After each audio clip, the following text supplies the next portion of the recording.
We're dispatched to the neighborhood after 911.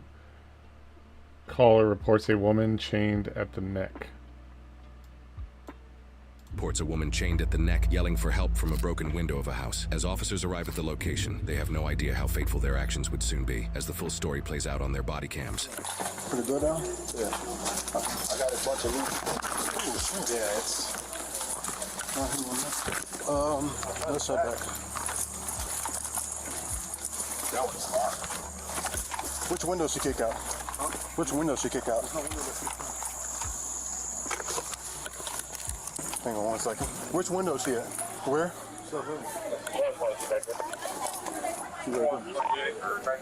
213 Baker to radio. Be advised, we do see a female chained up at the top window. We're trying to make entry, but there's something barricading the door.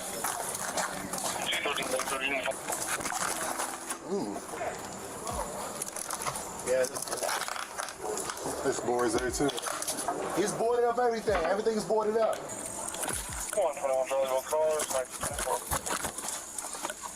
That's a psycho, man. Yeah, fire's on the way. There should be a ladder on the side. There it goes.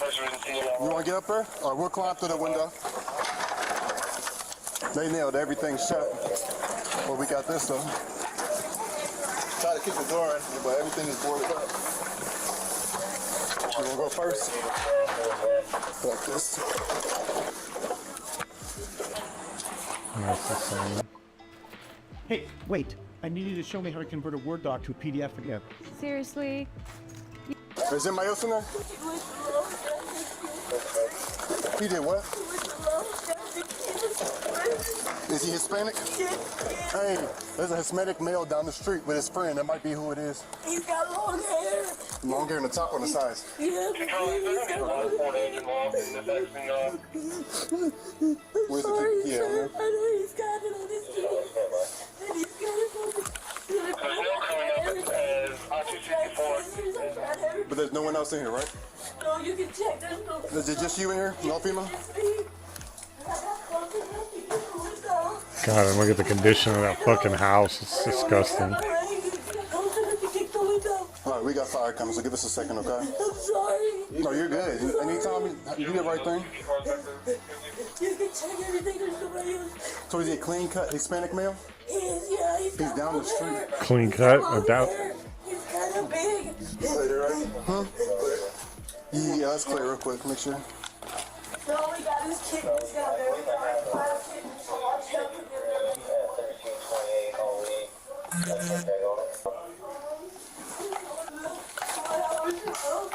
A hatchet. There we go.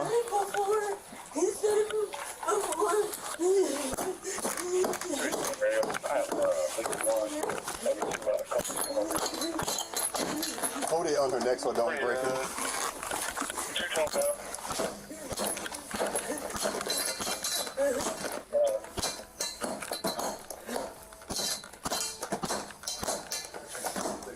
There we go.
This is fucking nuts, dude.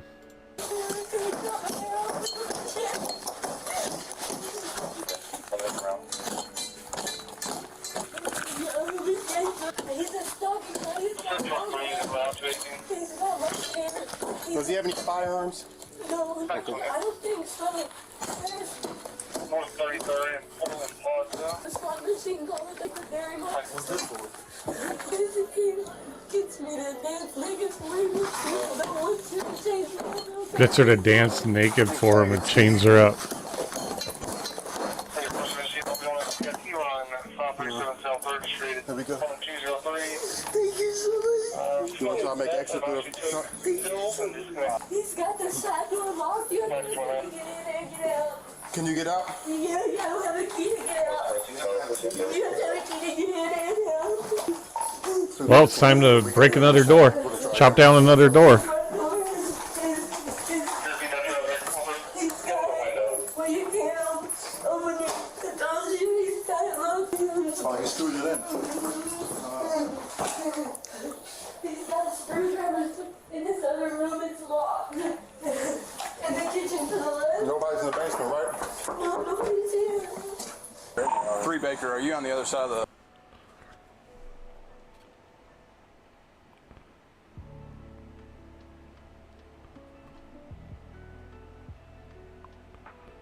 Oh, there you are.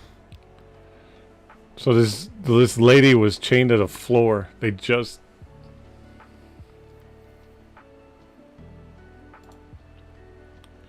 Here, I'll go back a little bit. They just... Some Mexican guy chained this lady to the floor and would make her dance and stuff naked. And then, like, put boards and stuff against all the windows and doors. So, like, the cops were trying to break in and they couldn't. I think they went. I don't remember. I don't remember how they actually got in. Broke in a window or something, or went to the second store. Oh, they grabbed a ladder because she broke the window on the top floor. They grabbed a ladder and went up the floor, went up the roof, and then went into the room. And this is him chopping it up right now. And then they try to go out, and they can't get out. Whoops.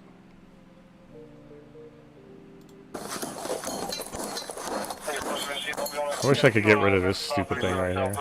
There we go. 203. Thank you so much. You want to try to make exit through the He's got the side door locked. You have to get in and get out. Can you get out? Yeah, I don't have a key to get out. You have to have a key to get out because he's locked everything and barred everything and screwed everything. Like, they go to the front door right here. This is about as far as I got. The front door is Like, you got a mirror up there for some watcher for some reason. he's got it. Well, you can't open it. The door's he's got She's it locked. hysterical. Oh, he screwed it in. She's like, get me out of this fucking Saw nightmare. In this other room, it's locked. In the kitchen to the left. Nobody's in the basement, right? No, nobody's here. 3 Baker, are you on the other side of the front door? 10-4. This room is locked. He won't never let me in there. He's got to have a key to get in. Hey, I got fire out here. I don't know. Well, it looks like they got the front door and all the doors down there nailed shut. You're fine. We're here now, okay? We're gonna get you out of here. Sorry. Don't say sorry for nothing.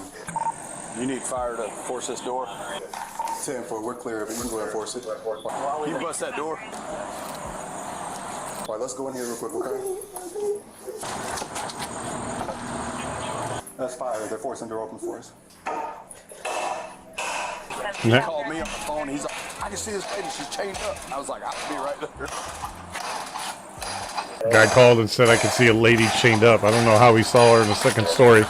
Maybe across. Well, she probably broke the window and it was yelling for help, and he saw her. Yeah, we cleared it. The only thing locked still is the basement. So there was a collar around her neck, and then the chain went from that to the floor, and then it was bolted down into the floor. And then they chopped it up. You would think they would have had something more to get that off, but he found a axe, and of course the house is completely disgusting trash. They're, probably druggy, everything. But they used an axe, hatchet, to chop it up off the floor, and chop the floor up. And then when she's like, "No, you have to get a key to get out," I was like, "Well, time to fucking chop a door down." Like, I don't give a fuck. The door right here. She said nobody else is in here. And the last door right there, it keeps locked. Had to turn the window. Hey, Randy, grab the bolt cutter. Who did this? Whisper. Are you hurt? You need EMS or anything? No, I just went out of here. Okay. You want to sit out here on the porch? Okay. You do like a little blockade so everybody's not getting videos of her.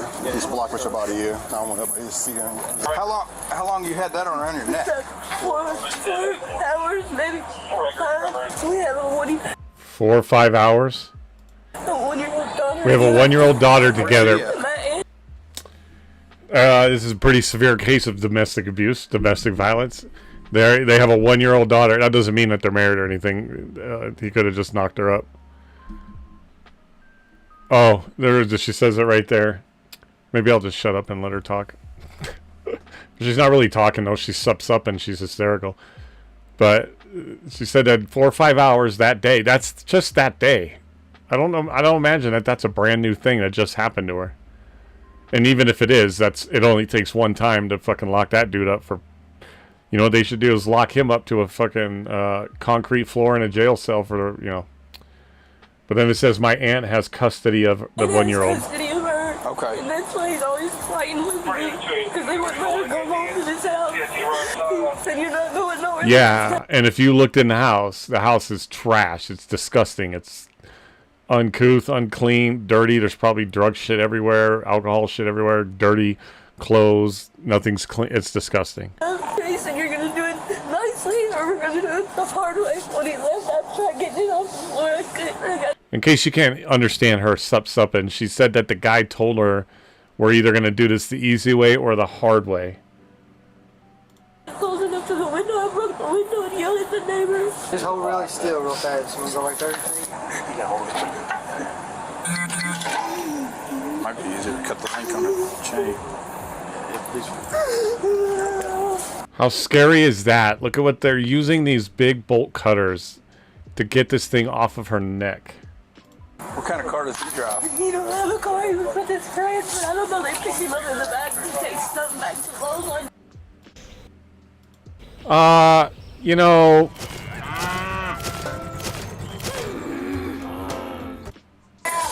I'm no relationship expert, but I'm going to say that, 1, that's domestic violence to the 10th degree, and 2, I'm going to say that, you know, you should probably break up with him.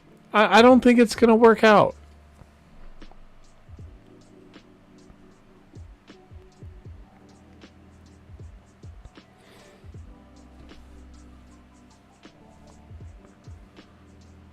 What's his name? Moses. Moses? Last name May. He's a stocky guy. He's got 2 tattoos of his daughter and son's name on his chest and a Scorpio right here on his arm. He's got hair like down to his shoulders. How long y'all been together? We've been together for 3-4 years. Y'all have kids together? We have 1 daughter. You said you don't need EMS? No, I don't need it. Yeah. No, you're not sorry for nothing. And y'all cleared the house? Yeah. Good. I mean, yeah, we can go back again to double check. Let's run another search just to make sure. Like 10 kittens. Is there dead ones around? No, but Because there's like some death smelling over I here. know. I told him to take care of him, and there's already 3 missing. I don't know if he killed them or what. Oh my God, man. I got straight forward. Police.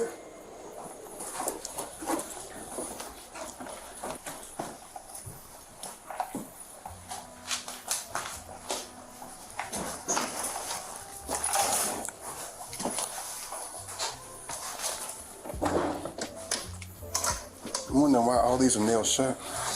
Yeah, a lot of these doors are nailed shut. We really can't do nothing with them. Do you have a gun or anything? Any kind of weapons? Yeah, unfortunately. He always has either an axe or a machete. He cut my hair with a machete. When did you do that? The 3 nights ago, that's why I left him in the first place. It was all the way down here.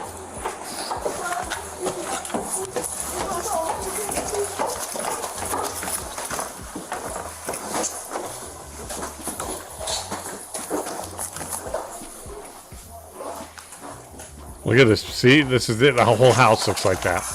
Should I take a picture? Yeah, on the floor or whatever.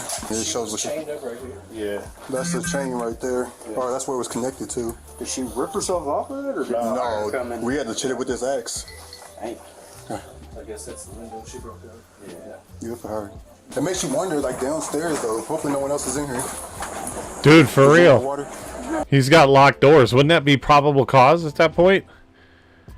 Like if she's locked upstairs in that room and all the doors are locked to other rooms, like isn't that probable cause to fucking just break that? Fuck that shit. See, those are situations where fuck the whole like, nah, no. This dude, once they found a lady locked to the floor in the house, and then in a house in that condition, fuck that shit. Break all the fucking doors. No, I don't give a fuck. They don't owe him a fucking penny, and they don't owe him shit. And there's no fucking. We don't need no form. We don't need nothing. The second you've got a woman locked to the floor in an upstairs house looking like that, well, you know, all it takes is the lady's locked to the floor by the neck. But let's throw in the condition of this entire property. All that shit goes out the window. We don't need no fucking warrants. We don't need shit. Let's start breaking fucking doors because who else might be locked up in this fucking place? I would think that would be probable cause.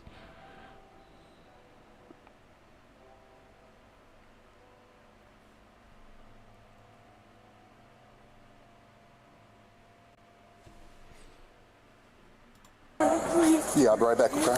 So the only rooms we couldn't clear is he has a room upstairs, a door nailed shut. He's got a basement door nailed shut, and he's got a back room door nailed shut also. Why he had all these rooms nailed shut?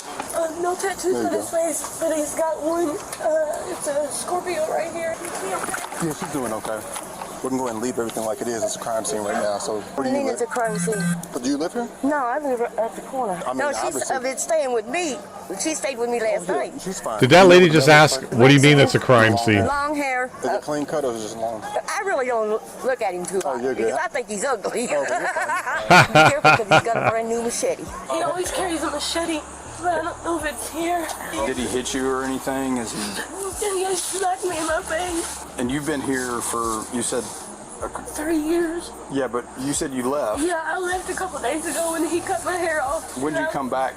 I come back because I seen him riding today. Today? You came back today? Yeah, I seen him riding his bike and he stopped me. He was like, will you please just come clean up the rooms and I'll pay you. I was like, okay, but I don't want to fight. Okay. He was like, I promise I'm not going to hurt you. I said, okay. As soon as I came in, he smacked me. He locked the door with the key and I knew. As soon as he locked the door with the key, that he wasn't going to let me go. Okay. This second story window right here. Okay, so it was open and she was just... Yeah, she was able to get close enough to the window and push the glass out. And she was hollering for help. And this lady, I think, that's getting out of this Kia, yeah, actually the little girl heard her hollering. Okay. She's like, Granny, that lady's yelling for help. She got a chain around her neck. She's actually the one that called 911. I guess they live there? Yeah, they live right there. But I got her name and phone number. Okay. Dish is partnering with Starlink to deliver high-speed internet wherever you live. Connect Starlink. After 2 days of round-the-clock covert surveillance, detectives radio to patrol officers that the suspect has returned to the house. That's when patrol officers pull up to the location and find a red truck with 2 men inside, with one of them matching the description of the suspect. What's your location? I'll go talk to you. Hold on. Will you get my location? Yeah. Stop. Let me talk to you, man. Grab him. Grab the other guy, too. Hey, put your hands on top of your head. Put your hands on top of your head, boss. We just talk with that. All right, stand by. We have to go Monday. Stop. What are y'all doing? You're just being detained right now. What y'all doing? You're just being detained, all right? You're not under arrest. Any weapons on you, boss? We just thought we're going Monday. 219-1541. All right, that's fine, man. Just hang out, all right? Okay. Sit on the my card. Okay. Was it your doctor today, sir? Is it me that you talked to? Yeah. I'm going to say no, because I don't. Okay. He gave me his card, and I go look for him and talk to him and tell him to turn himself in. And he called him and talked to him. And he promised to go Monday to turn himself in. So what is all this harassment for?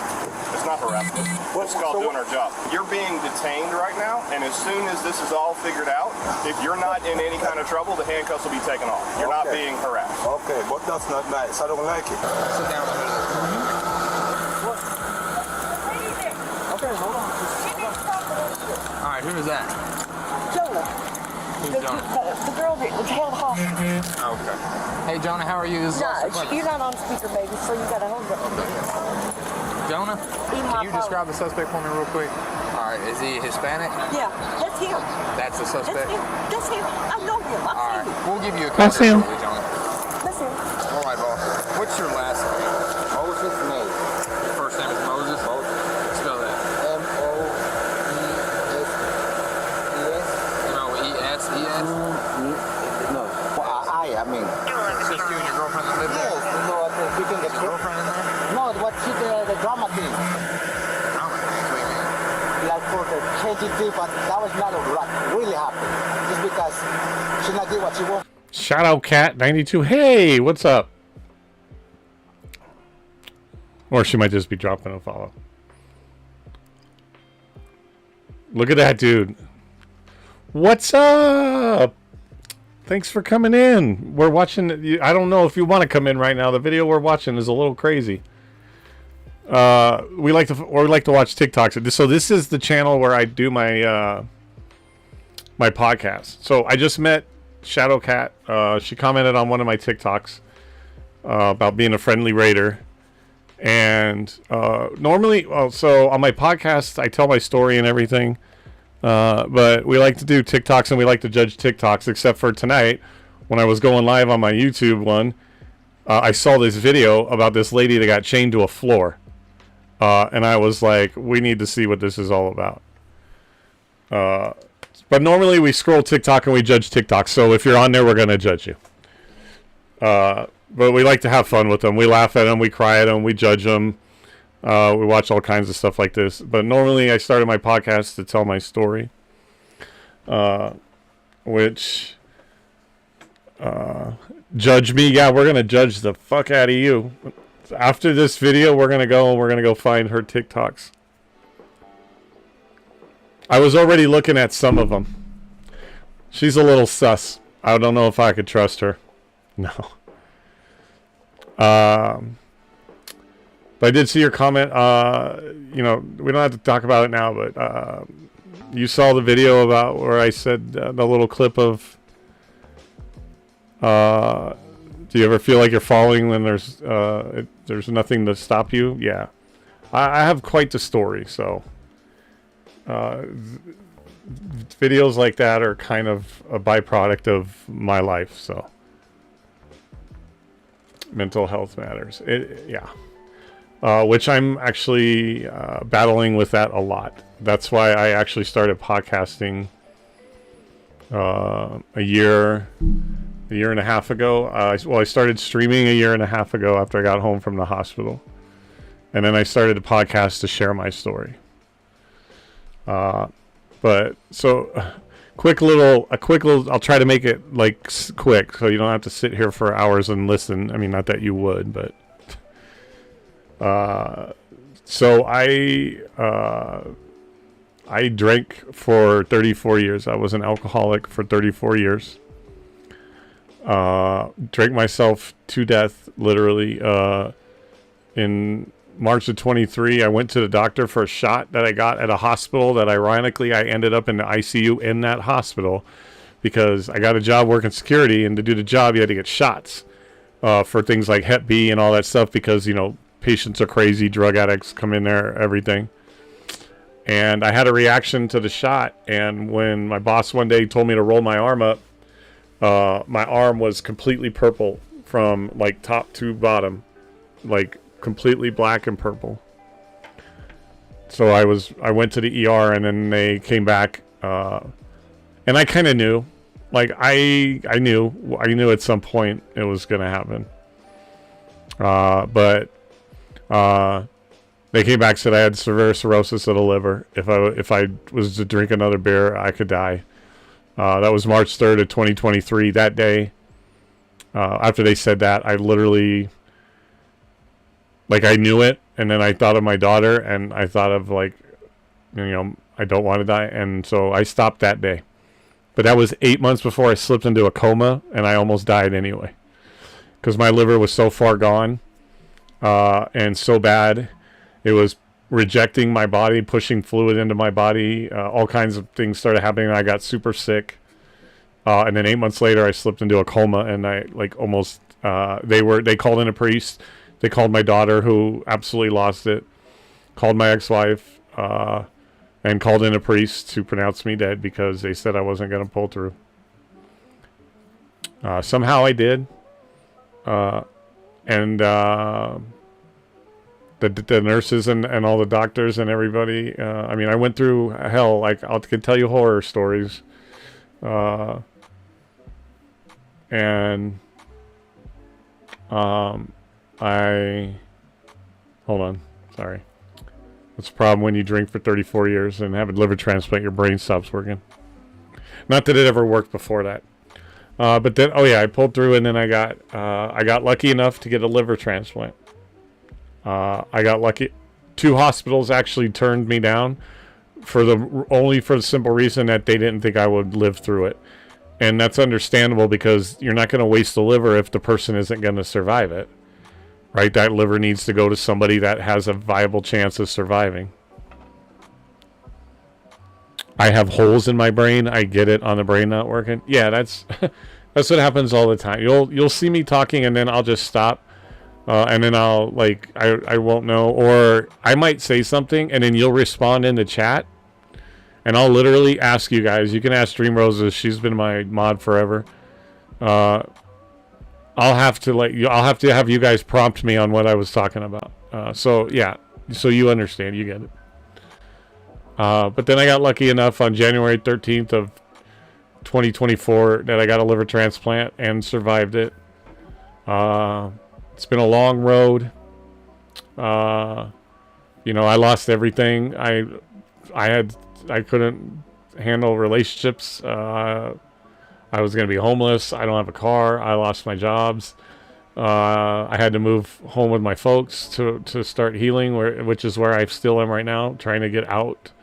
I'm on disability, so I'm saving. I actually last year had a plan to move out. I met a girl, and we were going to spend the rest of our lives together. And she passed away on September 1st. And that broke me on top of everything else. But I stayed sober through it all. I'm actually 3 years and 2 months sober. On May 3rd, it'll be 3 years and 2 months.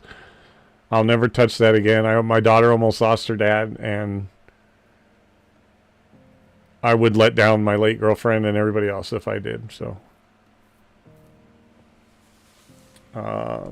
I that's basically, and then I picked up, when I was healthy enough after I got back, I took up podcasting and streaming first.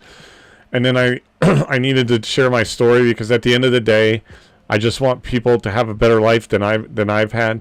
I don't want them to go through the things, and I never want them to get to the level of a liver transplant, because that's a whole new world in itself. Because just being on the list is one thing, getting approved on the list is another, getting the liver transplant and having a team accept you is another, surviving it is another. So I don't ever preach about it, but I share my story to hopefully get people to take care of themselves so that they don't go through what I went through. My girlfriend passing away is something out of anybody's control. I still don't accept it, but I had to stay sober as much as, I thought about it. But now I stream a podcast and I talk about my story. And when you see things I do, I have podcasts, I make clips for my podcasts to try to just reach out to people, because I figure if I talk about my story, somebody might hear something. I've had some people come on the show come by the chat that stopped drinking. Like one time he stopped drinking for 50 days, and then the guy came back and said that he drinks once every 6 months. And I'm like, all I want you to do is take care of yourself. If you choose to drink, the main thing you need to know is that alcohol is a poison in your body. It's not good for you to have it in your body, but your body is also a miraculous thing. If you don't abuse that alcohol and you take care of yourself, it's okay. I could not. It took a hold of me. It controlled me. I didn't control alcohol. And then the other thing is that you could end up like me because it could lead to addictive, being addicted to it like I was. And, I don't want anybody to ever have the life that I've had. If you want to drink and have a good time, just be smart, be responsible, let your body heal, and don't ever get to, because alcohol in your body is one thing, and the stupid things you do when you're drinking, driving, hurting people, getting people, diseases, pregnancy, stupid shit, fighting,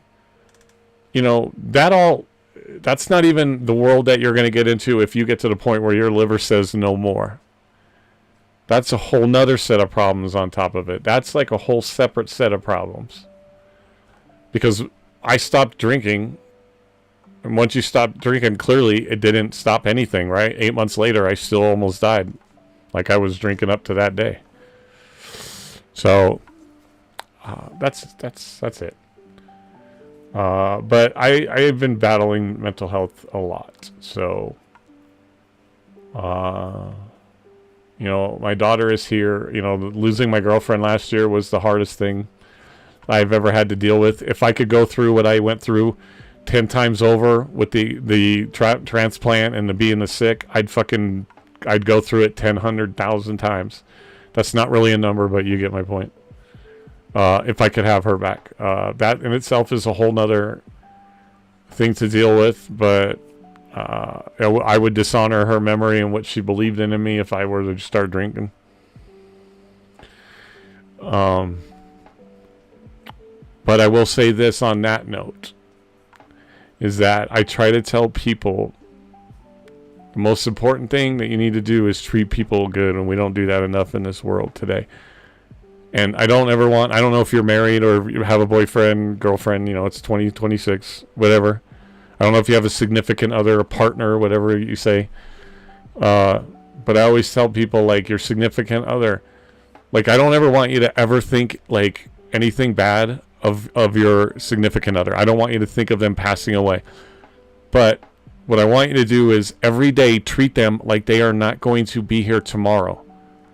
Right? And that they don't know that, and you do, and that you have one day to treat them the best and make sure they have the best day and that they feel absolutely loved. And then you repeat that the next day. And then you do that again the next day. And the next day. You don't wait for holidays. You don't wait for birthdays. You treat every day like they're literally not going to be here. And then you do that again. And you keep repeating that as long as. So if you get to the point where, and once it's time, or once you grow old, whatever, and then it is time to pass on, there's no regrets, that you love them, that they know that they passed feeling love.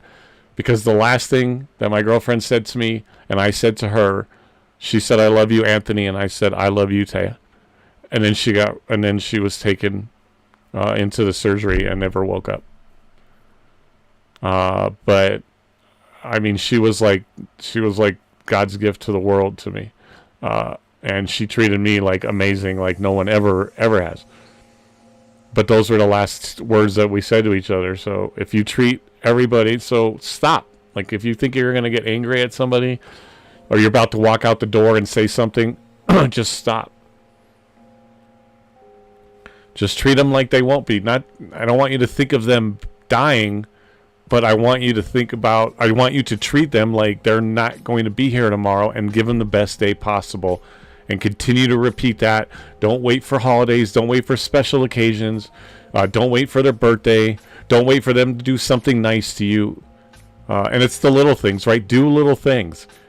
Like, their favorite, superhero is Batman. Find them a Batman keychain and just randomly give it to them, or stuff like that.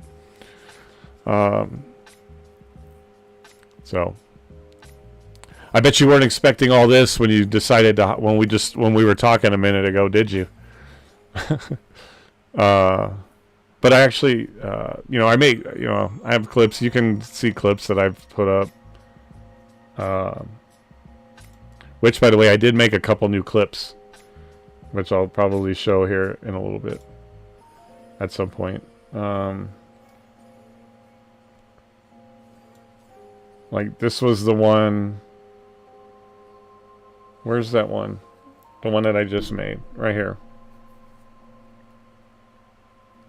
But anyway, we don't have to make it all about me.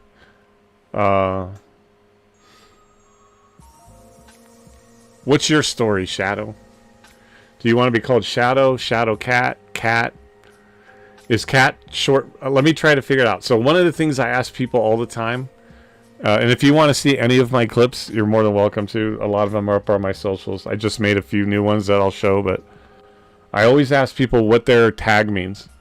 Because everybody's got a story, right? Everybody has a story. Everybody's got a scar, internal or external. Everybody has something going on. But, you know, gamer tags, Discord names, Twitch handles, they all tell stories. There's a reason behind them. Except for that 1% that is just somebody passing out drunk and then, you know, whatever came up on the keyboard is what they went with. But Shadow Cat. So it could be a couple things. One, you could like cats. Two, it could be short for Catherine. Shadow, maybe because you like, I don't know, like Batman, I don't know, or horror, or like myself, I've felt like a shadow my entire life. Maybe that's it. And the 92 is either the year you were born or the year you graduated. So how close am I to any of that as far as your gamer tag? We're going to put you on the spot now. That way it's not all about me. But it was nice meeting you. She came on my TikTok and saw some of my TikToks. I don't know if I followed you first or if you did. I don't know. And made a comment about me being friendly. And then she said it was nice to meet a friendly raider. And then I just started chatting with her.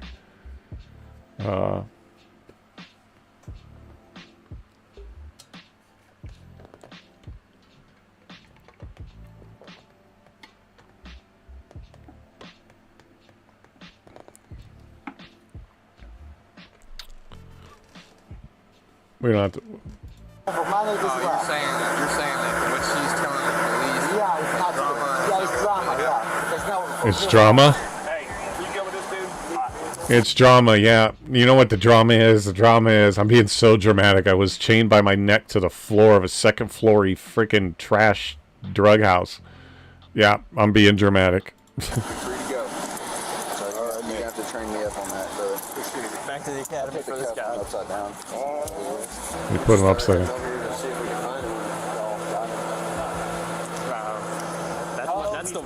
That's the window that she broke out. I don't think it was just her neck. I think he had her like a chain around her neck and a chain down the ground, like a fighting dog almost.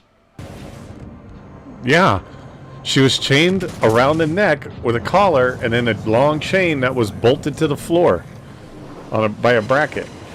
The suspect was identified as 36-year-old Moises May. After obtaining a search warrant, officers were able to fully clear the house and confirm there were no other victims. That's good to know. However, while clearing the house, police noticed that the entire house was essentially a makeshift confinement area. There was a significant amount of work that was done to the entire house, including barricaded doors that were screwed in, boarded up and bolted windows, and a front door that used a double-cylinder. That's so premeditated. And it was later confirmed that Moises had the one and only key. The chain used on the victim was also attached to the floor with heavy-duty hardware, rather than just wrapped around something. These details suggest that there was some planning involved to the incident, which is important in determining premeditation. Thank you very much. That the victim, Jonah, actually chained herself up because she couldn't stop cheating on him. Jonah told... Wait, what? He told police that Joanna chained herself up because she couldn't stop cheating on him, so she was teaching herself a lesson. Yeah. Somehow I'm not buying that, buddy. But, you know, nice one. Yeah, she's cheating on you, so she yeeted herself. She fucking locked herself to the fucking floor. Okay. This is so I don't cheat on you because I have a problem. And maybe she did, but I don't think she chained herself because of it. It's a good story. It's a good one. It gives podcasts something to talk about. Police that Moises threatened to kill her if she left him or went to police, and that he continuously threatened and assaulted her to keep control over her. An interview right after Jonah was rescued shows her immediate response to the situation. I mean, you know, I don't care who you are. I don't care if she does drugs. chaining someone to the floor is not acceptable. I don't care. Clearly, that's a bad situation. They're probably deeply involved in drugs of all kinds, and there's no such thing as love or any of that stuff. And it was literally, he's just a psychotic drug addict who decided it would be cool to power trip and lock her to the thing and make her slave, or his slave. That's all. That's it. Stripped naked, and he put a chain around my neck, and then he called his friend. He said, I gotta go take this equipment back to Lowe's. When I come back, I'm gonna kill you. It's hard when you think you know somebody and you don't. I just want to see him get in jail. I want justice. I want my daughter to be okay. Moises was initially charged with felony kidnapping, felony intimidating a participant in the legal process, felony first-degree wanton endangerment, assault, terroristic threatening, and harassment with physical contact. He would later have extremely serious charges added, however, as Jonah went on to tell investigators that Moises forced and coerced her to engage in commercial sex acts with other men. She said he arranged 5 of these. What is that? What's commercial sex? Does that just mean like have sex with other guys? Like prostitution, basically? Is that a commercial sex act? Counters in exchange for money. This new information, combined with the high likelihood of premeditation due to the house being rigged up as a makeshift confinement area, led to prosecutors additionally charging Moises with 5 counts of felony human trafficking. It's all about the way it's worded, right? Trial in Jefferson County, Kentucky, which prosecutors said was the county's first ever human trafficking case to go to a jury trial. Theoretically, the maximum sentence Moises could be given based on all of his charges is 75 years in prison. However, after deliberation, the jury found Moises guilty on all charges and recommended the judge sentence him to 35 years in prison for his actions. The judge later sentenced Moises to 30 years in prison with the eligibility for parole after serving 20% of his sentence, which is 6 years. In past years, Kentucky law Fuck that shit. No. To require a person convicted of a Class B felony to serve at least 85% of their imposed sentence before being eligible for parole. There we go. Moises' kidnapping charge, which is a Class B felony, would normally enact this 85% rule. However, this statute was recently revised in 2024. Now, a Class B felony must involve the death or serious physical injury to the victim. Because Jonah was found alive with no serious physical injury, it allowed Moises to be eligible for parole after serving just 20% of his imposed sentence. It's just 44 years old. All that is loopholes in the legal system. That's all that is. When he is eligible for parole, and that's the problem with our legal system. People like that don't deserve the possibility of parole. Fuck that. You know what? He chained her down. Let him be chained down. I said that on a concrete floor in a prison cell for the rest of his life. Okay. Well, that was fun. Oops. I just had to see that when that popped up. I was like, is this one of those like fake AI ones? And sure shit, it was not.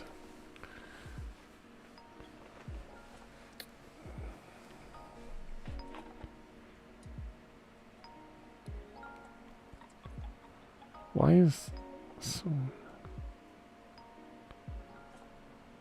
Alright. Here, this looks a little happier. I think we might have lost our friend, but it was nice of her to stop by. I hope anything that we said here didn't worry you or scare you.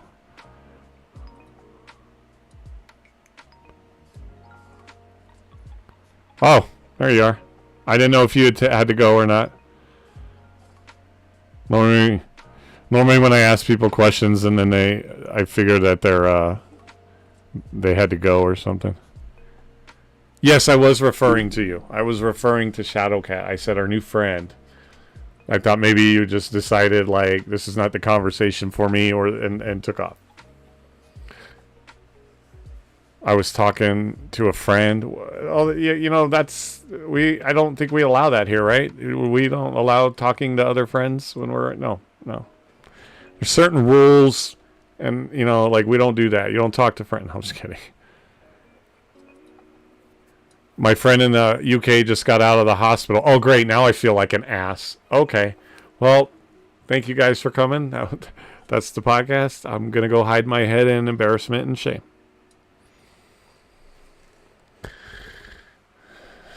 Nope, cutter only. You're good. We just like to mess around. My friend in the UK just got out of the hospital. I'm sorry. I mean, not the getting out part, but the in the hospital part. Are they okay? You and him have a dark sense of humor. Okay, that's good. Well, I hope he's doing well. If he's getting out of the hospital, that's a bonus. He has a spinal cord issue. Oh no, like something happened to him, or he has like what is that? Like spinal bifida, or does he have like scoliosis or something, or did he just has back problems? He's okay, but not okay. So okay enough that the hospital is going to send him home, but he's clearly not like 100% okay. Okay, I got to look that up. This is what we do here because I don't know. I have a broken brain and I didn't know shit to begin with. So what is that? Myelopathy. I can't even spell it while I'm looking at it. Yeah, I have a whole bunch of other things with opathies. Pleural neuropathy. Ooh. Myelopathy. Myelopathy is a spinal cord compression. It can cause pain, numbness, and difficulty moving certain parts of your body. It can happen after traumatic injury, natural aging, or a herniated disc. Symptoms: myelopathy symptoms get worse if left untreated. Your provider may offer non-surgical. Yeah, I think my back has similar things to that. They never diagnosed me with that, but they did say a couple of my discs are not right, and then I have like some type of a little bit of arthritis in my lower back. So, well, I hope he gets the best treatment that he can, and I mean, if he's in the hospital for it, at least he's getting it taken care of. Because it's important, like not to let those things go. I talked to a guy who ended up getting I forgot what colon cancer, I think, because he never got checked and he refused to go, and then finally he's like, I better go, and by then he had already had the cancer. Luckily he's beaten that since. But it's important to take care of yourselves, right? Take care of yourselves, guys. If you feel something off, just go to the doctor. Don't be afraid of doctors. Man, I can tell you the hell that I went through. I don't even want to go near a hospital. But I'm glad he's doing okay enough that he can be home. I tell him to take care of himself, get the help that he needs, and keep it checked. So, kudos to your UK homie. He has permanent nerve damage from it. I yell at him all the time. Well, good. That's a good friend, right? It's not nagging when you truly care about somebody and you want them to take care of themselves. And it's not, whatever. So that makes you a good friend.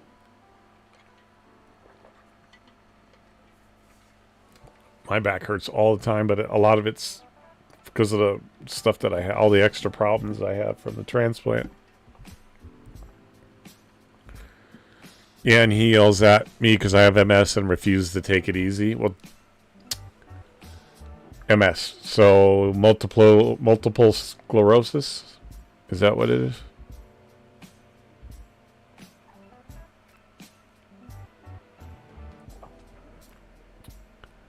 Well, maybe you should take it easy. Well, now you're here. Now you're at the Cutterdawg podcast. So guess what? Your friend's not the only person that's going to yell at you. Take it easy. Take care of yourself.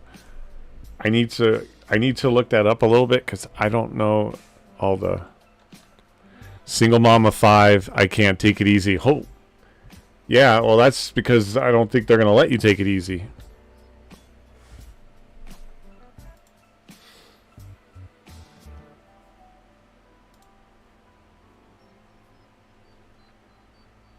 Man, I don't want all this pop-up crap.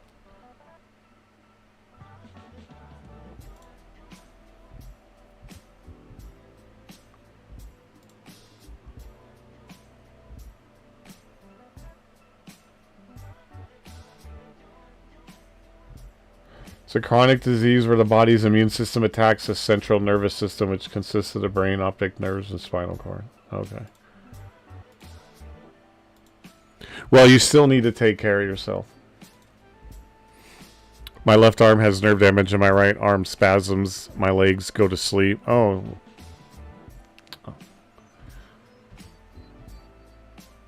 Well. I'm sure when you're kicking your kids in the ass that they're happy when your legs go to sleep. So you don't have a lot of feeling. Can you use your left arm, or do you not have like a lot of feeling in your left arm? Because I actually have what's called pleural neuropathy, which causes me to have numbness in my right. I have numbness in my right quad. I have it in the fat that was left behind in my by my abdomen, and my feet have permanent numbness from when I got so sick that everything swelled up, and the pleural neuropathy. So I have numbness like all over the place, and my leg will go to sleep a lot either too. I'm on MS meds now, which suppresses my immune system. Hey, yeah, I have to take... I can relate to that because I take meds 5 times a day, actually.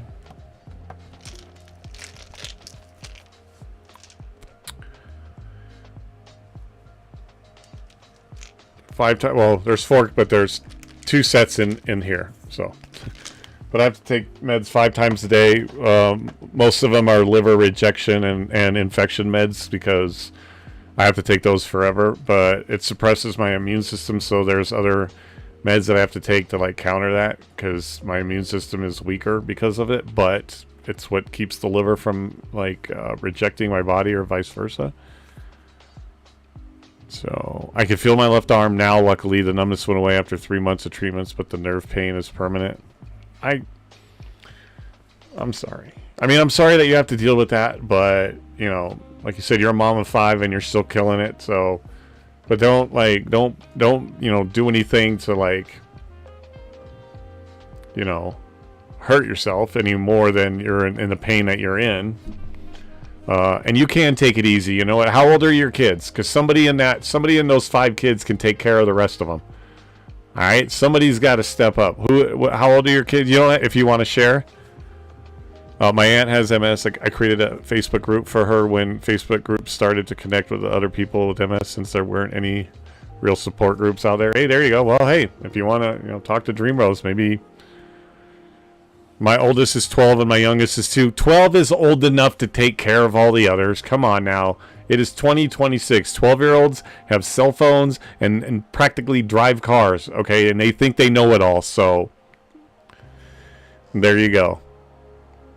Your old helps a lot, and you're 9. Oh, that's good. Well, you know what? Are they around? If not, you tell them that Cutter said, shout out to your kids for helping out. That's an amazing thing at 12 and 9 to be put on, that much responsibility, whether it's put on them or they accept it. Those are good kids. It sounds like you're raising very good kids. And you're a good mom, so shout out to your kids. That's something rare, and the fact that they help out as much as they do is pretty awesome. We like to. That's really important. So good for them. They are all super helpful. My 4-year-old tells me to be careful on the stairs so I don't fall. There you go. 4 years old.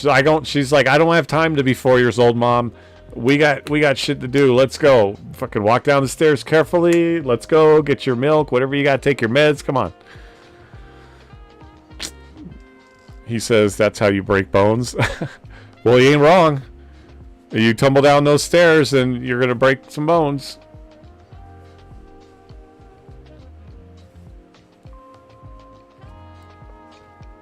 He isn't.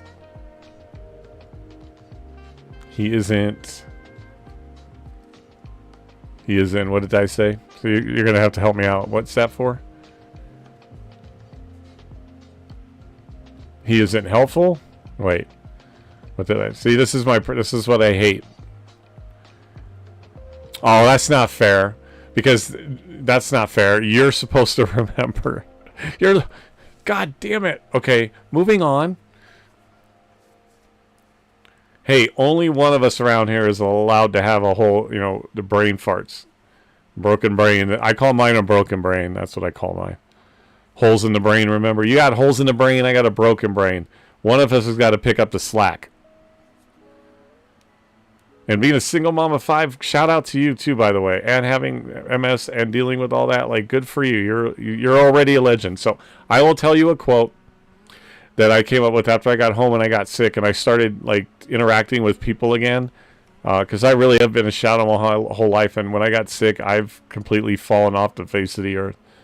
And when I started interacting with people, I started looking up to people. And I'll tell you one thing, because I think that you're a legend for that, right? You're a single mom. You have 5 kids. You have MS. You're battling that. Like, that's a lot to take on. That's amazing. But I'll tell you a quote that I made up. Well, I didn't, not like made up, like fantasy story. Like, it's a good quote. Like, if I call you a legend, like, it takes one person to think you're a legend to be legendary. That's all it takes. You know, people are like, oh, I'm not a legend, all this, that. Like, it doesn't matter. It only takes one person.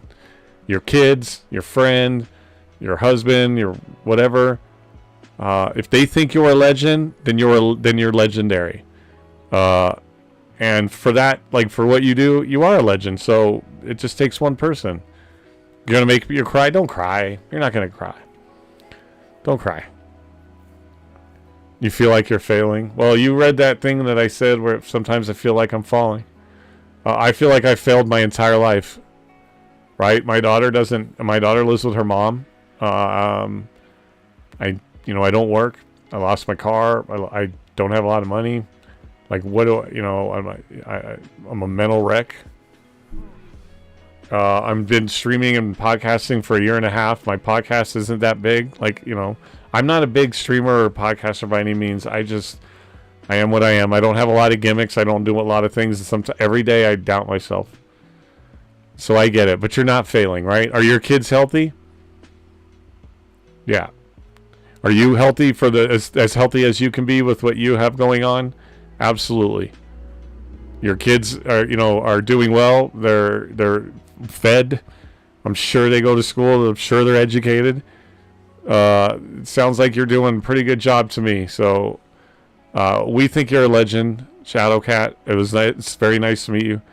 And that's all it takes is to be legendary, is to have one person think you're a legend. And I'm sure that your kids think you're a legend too.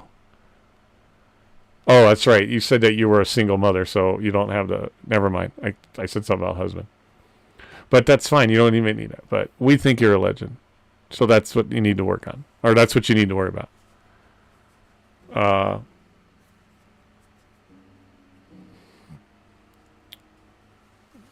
So just keep doing what you're doing. Keep killing it. I mean, look at you go. And you said you stream. How often do you stream, by the way? You said that you do. We followed her, by the way. We're going to check her out. So after I read this, you got some questions you got to answer. How often do you stream? When are you streaming next? And which phone number? No, I'm just kidding. When do you stream and when are you streaming next? Last year I was super active. Always out and about doing stuff, and then my migraines got really bad. And my arm issues, and from October 25 to February 26, I was diagnosed with Chiari malformation and MS. My mental health has severely struggled, and my MS has me super limited. Okay, I got to look up that other thing because I want to be like, I don't want to sound ignorant.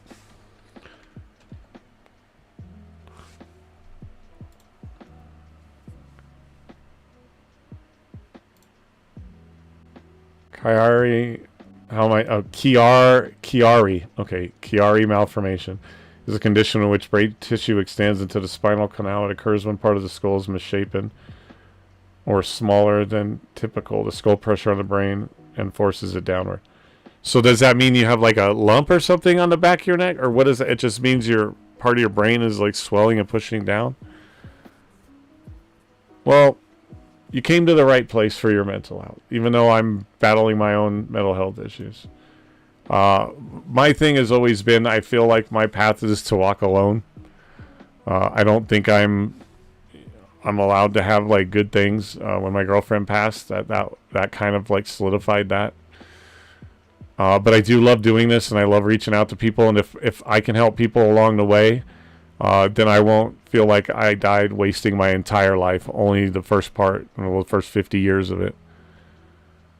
So, you come here anytime you want. But like I said, we think you're a legend. It just takes that one person. So you're already legendary, Shadow Cat. So You can't take it back now. You're already legendary. Now you got to tell your kids, like, kids, guess what? Which I'm pretty sure they already think you are. I try to stream as often as I can. It's hard with the kids. Well, yeah, I bet, right? You got to find the time. As they use their names constantly, plus my internet sucks. I stream a couple times a week, especially when my kids are at their dad's every other week. Well, when are you gonna stream next? And we'll come check you out. Even if I'm streaming or if I'm on the podcast and I know you're gonna go live, I'll tab you up and at least, drop a hello and check you out. We want to check you out, if you know what I mean. The Kyrie doesn't show physically on the outside. Oh, okay. It causes migraines, though, and might cause me to have surgery on my skull at some point. Oh, okay. Well, let's hope that doesn't the case, but I'm sure you'll handle it like a legend. But yeah, I was trying to understand by the way it was reading it, so I didn't know if it like pushed out or whatever. I don't know. Not that would matter. But as soon as it says malformation, people start like freaking out, like, oh, like calm down. And I mean ignorant people. Probably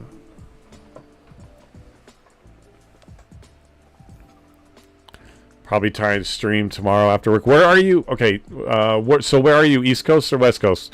You don't have to tell us the street to turn on to get to your house. All we need to know is, like, are you East Coast or West Coast? It's always weird going like, well, where do you live? And then people go, I'm not telling you. We're not going to dox you, so... you're East Coast, Ohio. Okay. So you're 3 hours. So it's 9:41 for you. But what if we want to know the street to turn on? Well, then that's between you and Shadowcat. That's between her. If she wants to dox herself on here, go for it. So what time do you go live, Shadow? Oh, and you never answered me about your name either. It's a drive, not a street. Oh, see? All right. Wise guy. So now we don't know. She's like, well, you don't turn on a drive. Or on a street. My name? Your real name? No. So first of all, I'm not asking you to give that information. I already told you my name is Anthony. I have no problem. I have nothing to hide. I didn't mean it. No, I asked you earlier about your tag. Like, if you want to share your real name, that's all. But I tried to guess what your tag is, because one of the things that I love asking people, because there's a story behind gamer tags, Twitch handles, Discord names, which, by the way, if you want to join the Discord, you can join the Discord there. We do movie nights. I say when I'm going live, you can share, like, personal stuff. There's an IRL channel. If you're into Discord, I don't know if you are. But no, what I asked was, so everybody's thing means something different. Embark mass name. Yeah, we have your Embark name. If you want to join my Discord, you can DM me anytime, whatever. But join the Discord. But no, I asked Shadowcat92. So I try to figure out what people's names stand for, and then and then you can tell me if I'm right or wrong. So your Shadowcat90, and I did write down I got to write that down. Dreamy, write that down for me and send it to me, please. Her Embark. So I can add her, because I'm going to add her. So Shadowcat. I was trying to say that cat. Oh, she's going to tell me. Shadowcat. Did I not say that? Dreamy, confirm. I said shadow can mean because you feel like you're in a shadow like me, because I feel like I've been a shadow my whole life. I've always felt like a shadow. It's only recently by doing this that I feel like I'm coming out of the shadows. So I was right. The cat part I said either means you were a cat lover, or it's short for Catherine. And the 92 that I said could either mean the year you were born or the year that you graduated high school. But I did say that the shadow either meant maybe you like dark movies, or you feel like you're a shadow like I have felt my whole life. I used to play COD and was sneaky. Oh, no, Dreamy. She said the evil word. No. Sneaky as in, are you a camper? Or you were just trying to be strategic? I don't think... So when you say used to play COD, does that mean you no longer... because I have a very, very, very strong opinion of Call of Duty to the point where it's almost been banned as a word in my chats. I sadly struggle to play COD.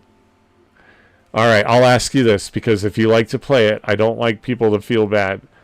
Do you want my opinion? And my opinions are not judged. I don't judge you if you enjoy playing Call of Duty. You play what you like to play. And also, I play with people on games that I don't like based on who they are, not the game itself.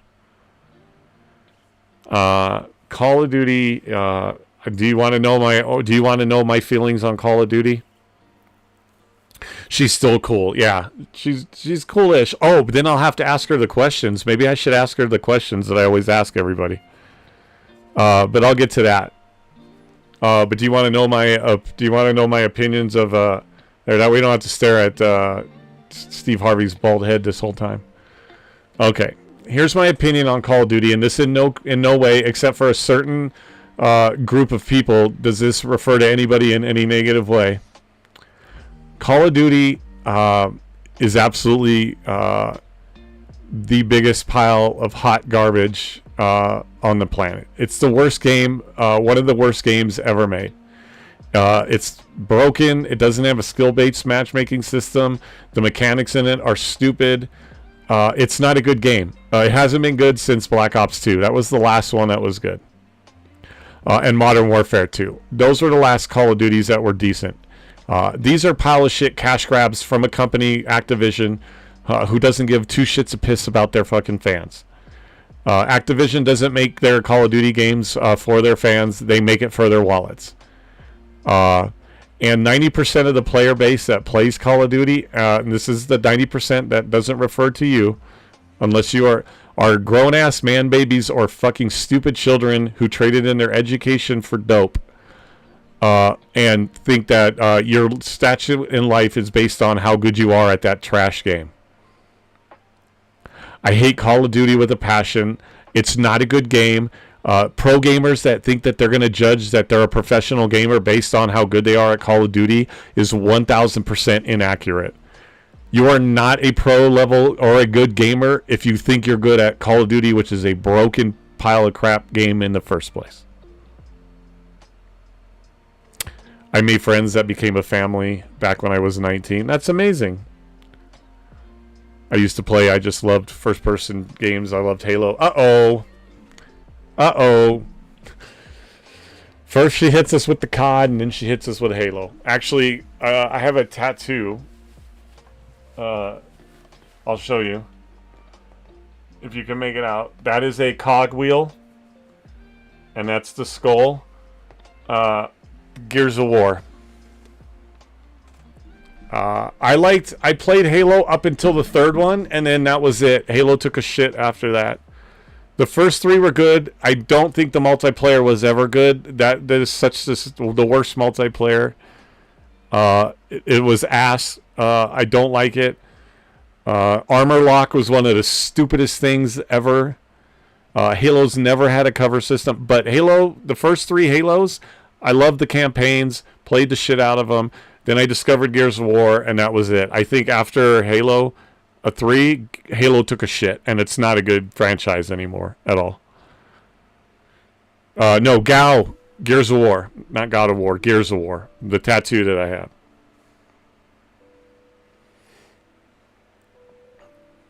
I liked God of War. I've never actually played the God of War because I didn't have a PlayStation until I got the 4 Pro for free. Or I wouldn't have had to play. So I've never played the God of War games. Oh yeah, it sucked. It sucked after 3. The Halo 5 was terrible. Man, I couldn't even play that game. I didn't even finish the campaign because I'm like, this is ass. This is ass. I saw somebody say Skyrim. Skyrim is legendary. I've played that game so many fucking times. I love Skyrim. I might play Ragnarok at some point. I just never did. Mainly because it was a franchise on a system I didn't play on. But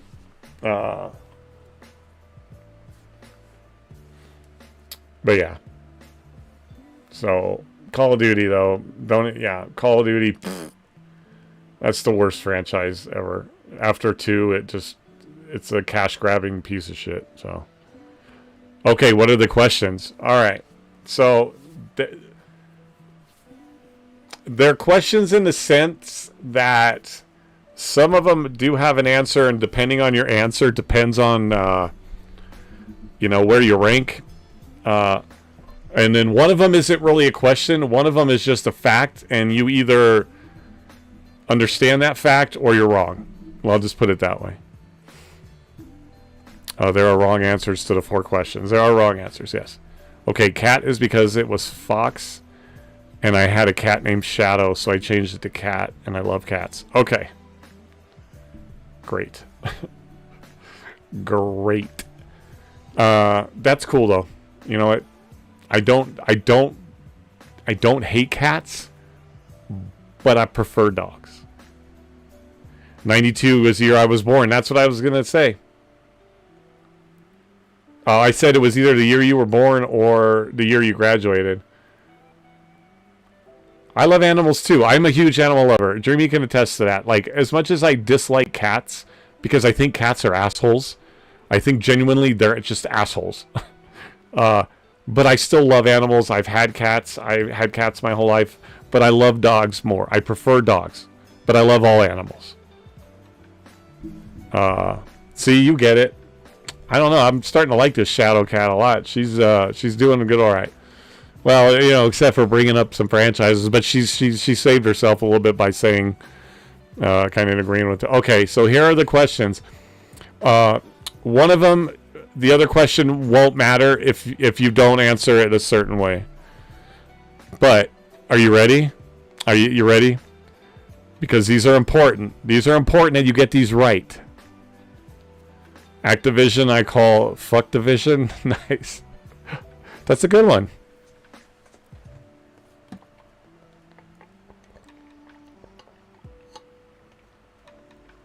It's one of the worst companies. Okay.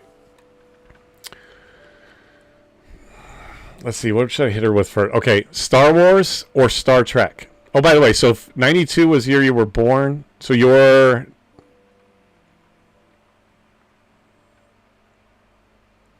like 34, 33?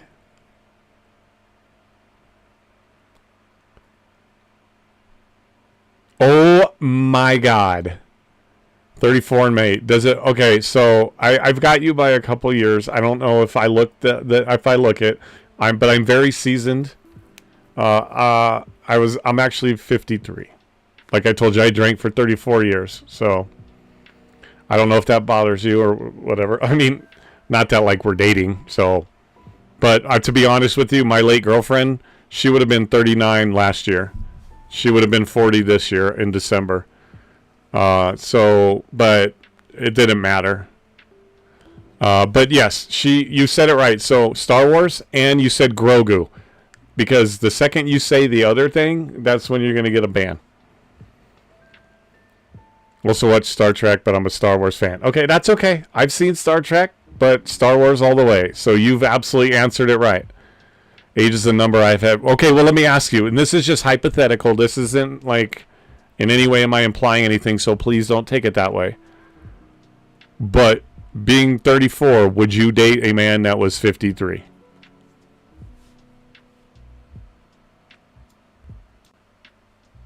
Ages. My mom called him. Don't even say that. You can't say that. That's the one time you get to say that. One time. I would if there was a connection. Okay. That's what I'm saying. Like I said, my late girlfriend was 39. So question number 2, is there a connection? No, I'm just kidding. That's not the question. That's not the question.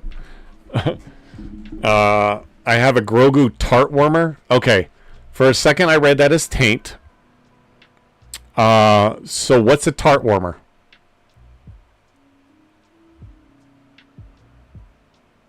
Like Pop-Tarts? I legit told her she called him that again. She was getting kicked out of my apartment. Fuck yeah. You stand your ground. You don't let that disrespect happen in your house. You tell her you either call him Grogu or you get to packing. This is the way. And I'm going to tell you right now, if you call him anything other than Grogu, that's the way. That's what you tell her. No, this isn't the way, Mom. That's the way. It's a wickless candle. Oh, we're going to need pictures. If you join the Discord, there's a IRL channel where you can drop those in there. Okay, but while you're doing that, or if you don't have to do that, I don't know if you want to join the Discord, you don't have to, whichever. But question number 2. So you passed number 3. So number 2. So you passed number 1. I know you said that you have Discord. So do I. Oh. Question 2 is related to question 1 since you got question 1 right. Okay. I don't know how deep of a Star Wars fan you are. If you're like me, like I have a Mandalorian tattoo right there. And I was born. I saw Star Wars at 5 years old. A New Hope, I was there at 5 years old and saw it 10 times in the theaters, whatever. This is the way, sir. Okay, you don't have to call me sir. I accept babe, honey, hottie, Cutter, Anthony. I accept those things, not sir. Especially if like we were to date, like that would be so weird. You're like, I love you, sir. Like, no, we don't do that. Okay, so question 2 related to question 1. Who shot first? And there's only one right answer.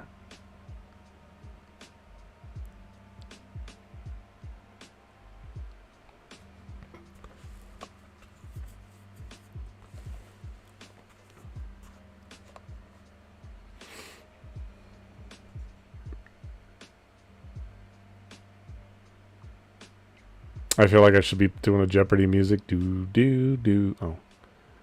You're drawing a blank? Okay, let me help you. Holes in the brain. I got it. My excuse is broken brain. Yours is holes in the brain. We're 2 peas of the same pod. I got it. So in A New Hope, remember when Luke and when they go into the cantina and Mos Eisley, and Han Solo and Greedo have a chat, and Greedo ends up dead. And there's the big discussion. There's been the lifelong discussion of whether Greedo or Han Solo shot first. So I'm going to, or do you not recall it enough to have an opinion on that? Because there's only one right answer. But that's what question 2 refers to, who shot first.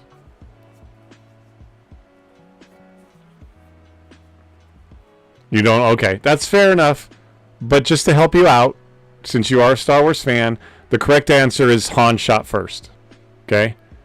If you need to rewatch it, go rewatch it and watch for that scene and you'll see what I'm talking about. There you go. Go rewatch the scene. There's your homework. There's your homework, Shadowcat. Okay. You almost said Han Solo? Well, that's the right answer. So we're going to let you have that. So you're 2 for 2 for the most part. So we're going to let you have that. But your homework is to go rewatch it and then be like, oh, I see what you mean. He was totally right the whole time. Okay, the next question. These last couple are really, really important. Do I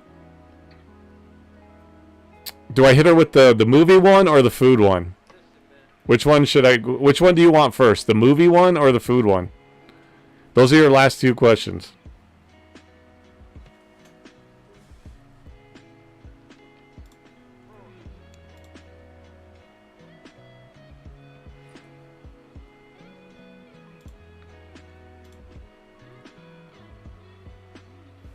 And yeah, that link up there will take you to the Discord. I think you should join the Discord. You asking me, or these questions are for you? Oh, you can answer to. Do you want me to give you the food question or the movie question? Those are your last 2 questions. You've gotten the first 2 right. Well, I can't ask them both at the same time. I just wanted to know which one you want first. Okay. I mean, I'm pretty talented. I talk a lot, but I don't know if I could ask 2 questions at the same time. But Okay, so you wanted the movie one first? Okay, so this isn't really a question. This is a statement, and then your reaction and your response is going to be the determining factor. Okay? The statement is, Die Hard is a Christmas movie, and so is Die Hard 2.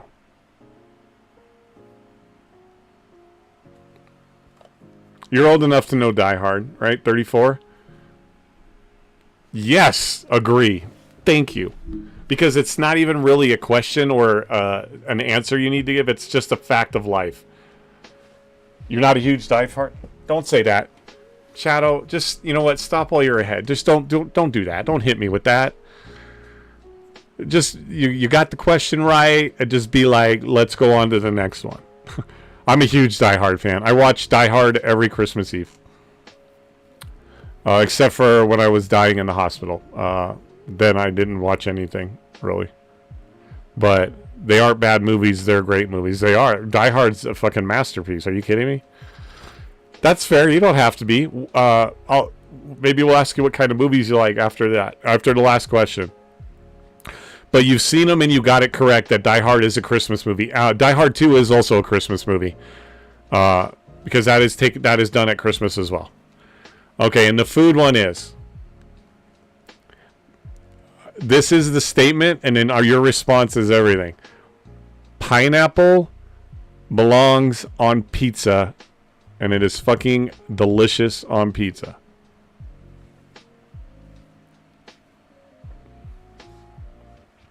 You were doing so good, Shadow.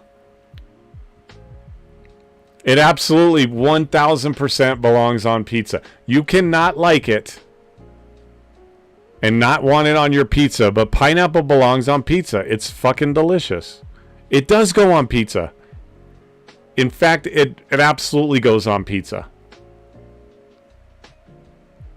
The greatest pizza in the whole world that I would get was from Papa Murphy's with Take and Bake, and it was Canadian bacon and pineapple with black olives, sausage, pepperoni, and jalapenos. Well, I'll tell you what.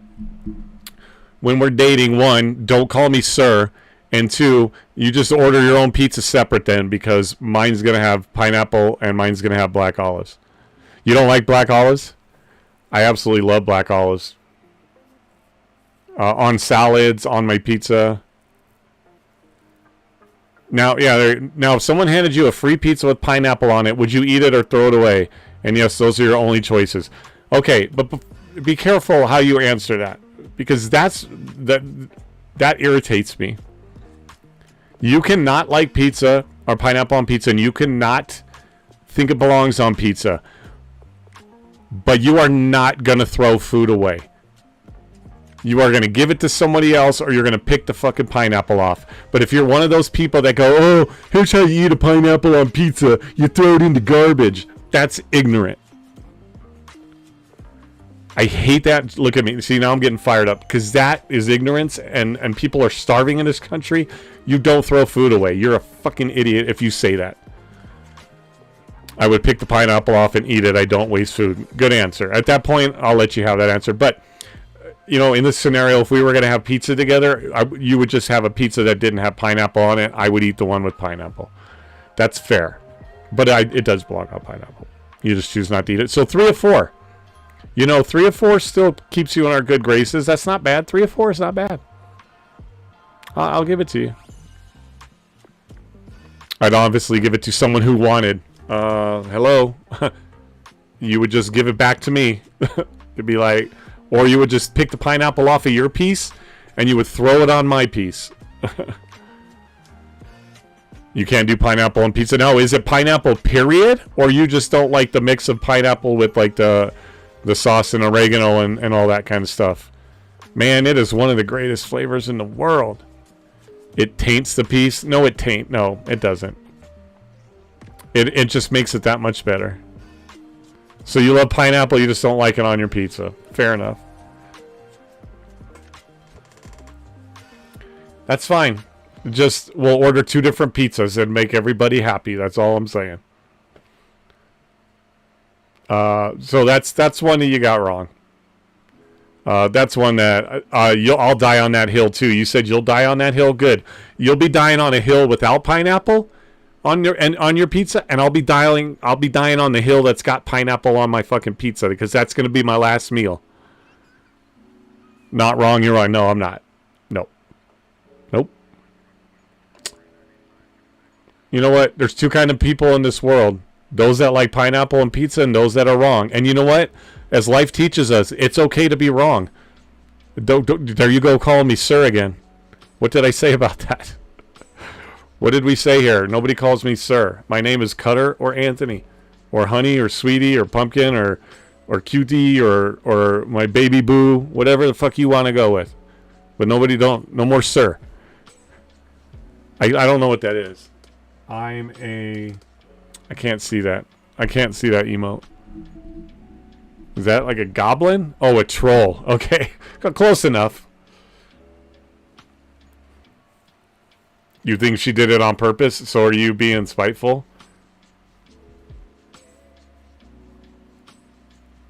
Oh, good. So she's sassy now. All right. Great. Just what I need. A sassy pants who doesn't like pineapple on pizza. Great. I definitely don't. You're spicy? I love spicy. I actually love spicy. I actually ate habanero pepper on stream, and I eat ghost pepper hot sauce every day. I have a African ghost pepper hot sauce. We're gonna do a spicy ones challenge, me and my buddy, where we're gonna eat the hot ones, the bomb hot sauce and insanity. I love spice, so I do love spicy. So if you're spicy, spicy is really tasty. I love heat.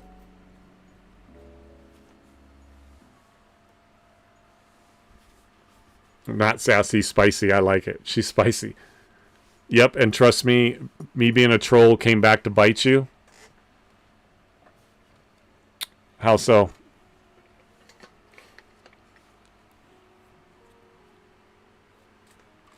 We like spicy.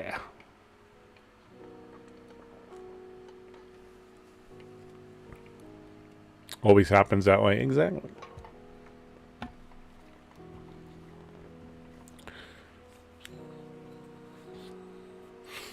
See, yeah, she's so cute, but oh my god, sometimes.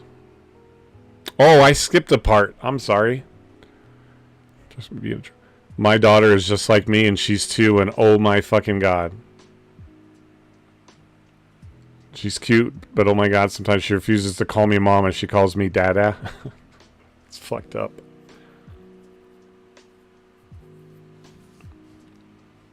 It's mama! Mama! That's funny. Well, good. See, you get it right back. There you go. That's what you get. Tell your 2-year-old thank you. Thank you for being spicy back to your mom. She yells through the apartment, Dada, where are you? No, where is she? Well, tell her thank you. Thank you. Thank you, little one, for being spicy to your mom. Do you think it's because she misses him around, or she just is being a brat to you?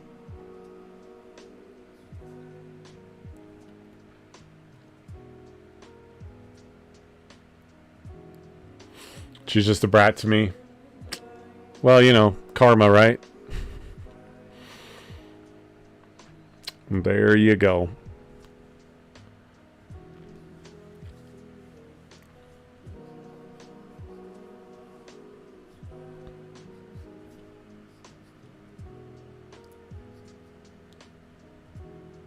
She looks right at me and says, Dada, then hands me her sippy.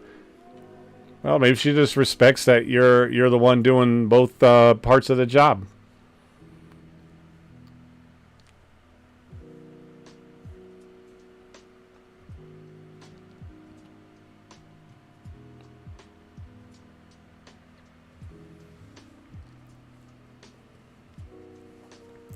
She's definitely a mama's girl. Oh, that's sweet. And you said 2? You said 12 was the oldest, and then you had a 9-year-old and a 2. So 7 and 5?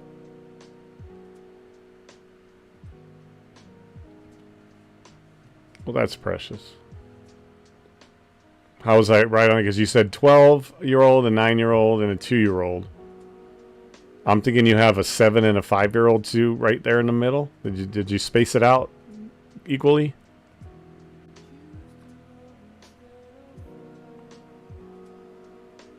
Yeah, I'm right. Fuck yeah, let's go. Am I right? Is that yeah in response to the ages that I said? I have one. Well, she, she lives with her mom. She has since she was 8. But my daughter is going to be 17 in June. I'm going to be 54 in June. So keep up, Buttercup. 12. Hey, I was fucking right. Oh no, I wasn't. I missed one. Damn it. But I was close. 12, 9, 10 in September, 7, 8 in July, 5, 4, 5 in August. You're throwing all these numbers at me now. So you got a 12, a 9, a 7, a 4, and a 2. 10 in September, 8 in July, 5 in August. July, August, September. So you just don't have any time between birthdays, do you? My oldest and youngest are 10 years and 2 days apart. That's cool. So then when your oldest is 20, they'll come over and take care of the 10-year-old. No, my oldest and youngest are February. No, well, you said that. Do you have those 3 birthdays right there? July, August, and September. So that's 3 in a row. Or are you agreeing with me? And then February 11th and the 13th. Oh, that sucks. Do they get all excused for lack of a better term? Do they get all butthurt because they don't want to share birthdays? Do you do the shared birthday because they're so close? Because I know kids hate that. Yeah, no breaks with the birthdays. Well, hey, lady.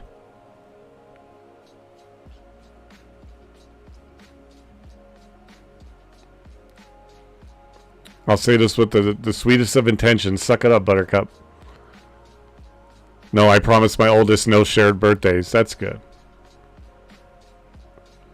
But February 11th and 13th, that's crazy. So you got like 1 day breather between those 2 birthdays. And the other birthdays are 1 month apart. Like, that's crazy.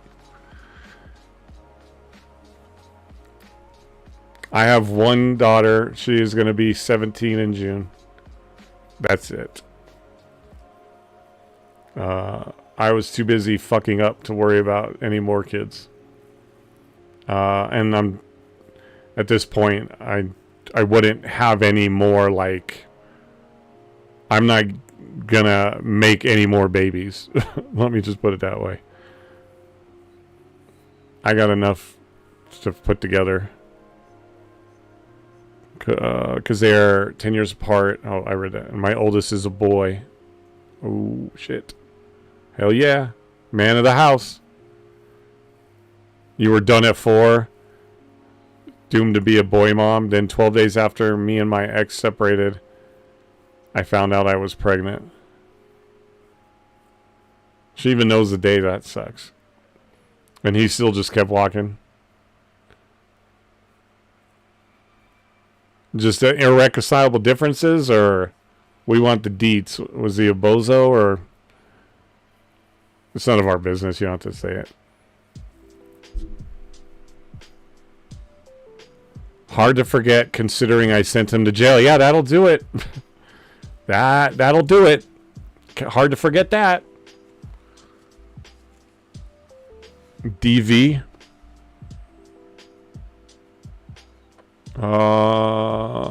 I have a broken brain. DV. Divorced. Dumb. Oh, domestic violence. God, I don't know shit. Here I am trying to do a podcast and talk to people and help them with their lives, and I'm a dummy. Domestic violence. Okay, that makes sense. So, yeah, he got completely wasted and he put his hands on you. So, okay. Well, that's not unacceptable.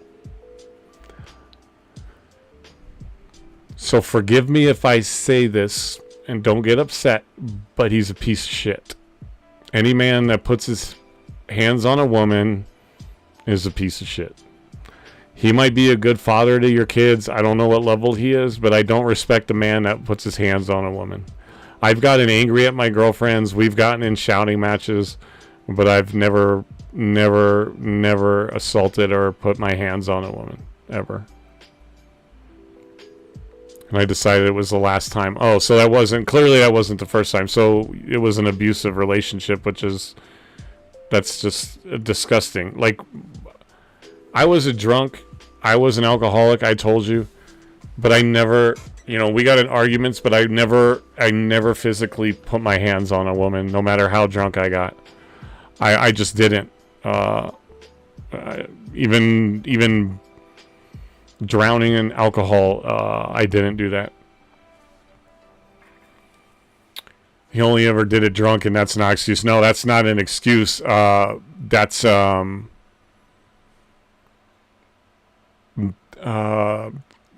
what's the word I'm looking for? That's a cop-out. That's like people that say that they only smoke when they drink. Then you're a smoker. No, I'm not. I only smoke when I drink. Well, one, you drink all the time, so you smoke all the time, so therefore you're a smoker. Oh, I only beat my wife when I'm drunk. Okay, so you're a wife beater. No, I only do it when I'm drunk. Okay, so you're a drunken piece of shit and a wife beater. Yeah. No, I'm just saying, though, that people are going to, like, oh, he only did it when he was drunk. That's a cop-out. But, yeah. He blew a 28 several hours after he had stopped. That's crazy. That's crazy. That man could drink like I could then. Is he still an alcoholic? God, I hope not, because your kids go over there, right? He's clearly an alcoholic. If you I don't give a fuck if he did it once a week. If you drink that much, you're an alcoholic. I should know. Oh, that was an excuse. He never made excuses. He owned up to it. He owned up to what? That he's a woman beater? Like, forgive me if I don't if I don't respect the guy that did that. It takes one. You know how I told you it takes one person to think you're a legend. It takes one time for a guy to put his hands on a woman to be dubbed a woman beater for the rest of his life. Yeah, he was beyond drunk. He got sober after jail. Well, kudos to that. I'll give him credit to that. That he got sober. So good for him. Maybe it put his head right, too. And at least he treats his kids well, right? He got sober after jail that he had a problem, period. And there was no reason to ever lay hands on me. Well, then that's good that he's sober. And he's a great dad. And that's the most important thing. Doesn't matter what I think of him or, anything else. But he got sober and he's a good dad to his kids. That's his job, right? So, I mean, like, kudos for getting sober. But your job is to be good to your kids. So, good for that. Hell, he and I get along for the most part. He helps more than my own family to this day. Well, that's good. Sounds like he's turned that part around, so that's good. That's sweet. Are you guys talking reconciliation, or is it is it just you guys co-parent really well and get along? Okay. Have you guys both remarried or whatever? I don't know how long ago that was. Never going back. Yeah, he owed you that and then some. Yeah. Yeah, right? Still legally married, unfortunately. Oh. Well, so you can't necessarily be remarried, but you can be with other people. How long ago was this, if I might ask then? Because if you're still legally married, right? It took my ex-wife 1.5 years to get the papers filed. But he has a fiance and a kid with her. Oh, shit. So he has a fiance and already had a kid with her, and you guys... Okay, you know. And you? What about you? Oh, no, you said you were a single mom. And that's right. So you're living the single life right now. But he has a finance. He has a fiance. I read that. 2023. Okay, so only a few years ago. Okay. We are doing a dissolution. Okay, explain to me. Is that like making it like the marriage never happened?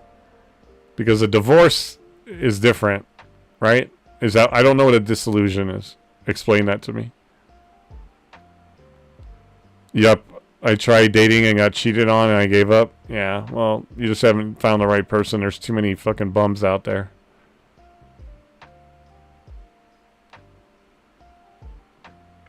You'll find the right guy. Like I said, you're going to find somebody.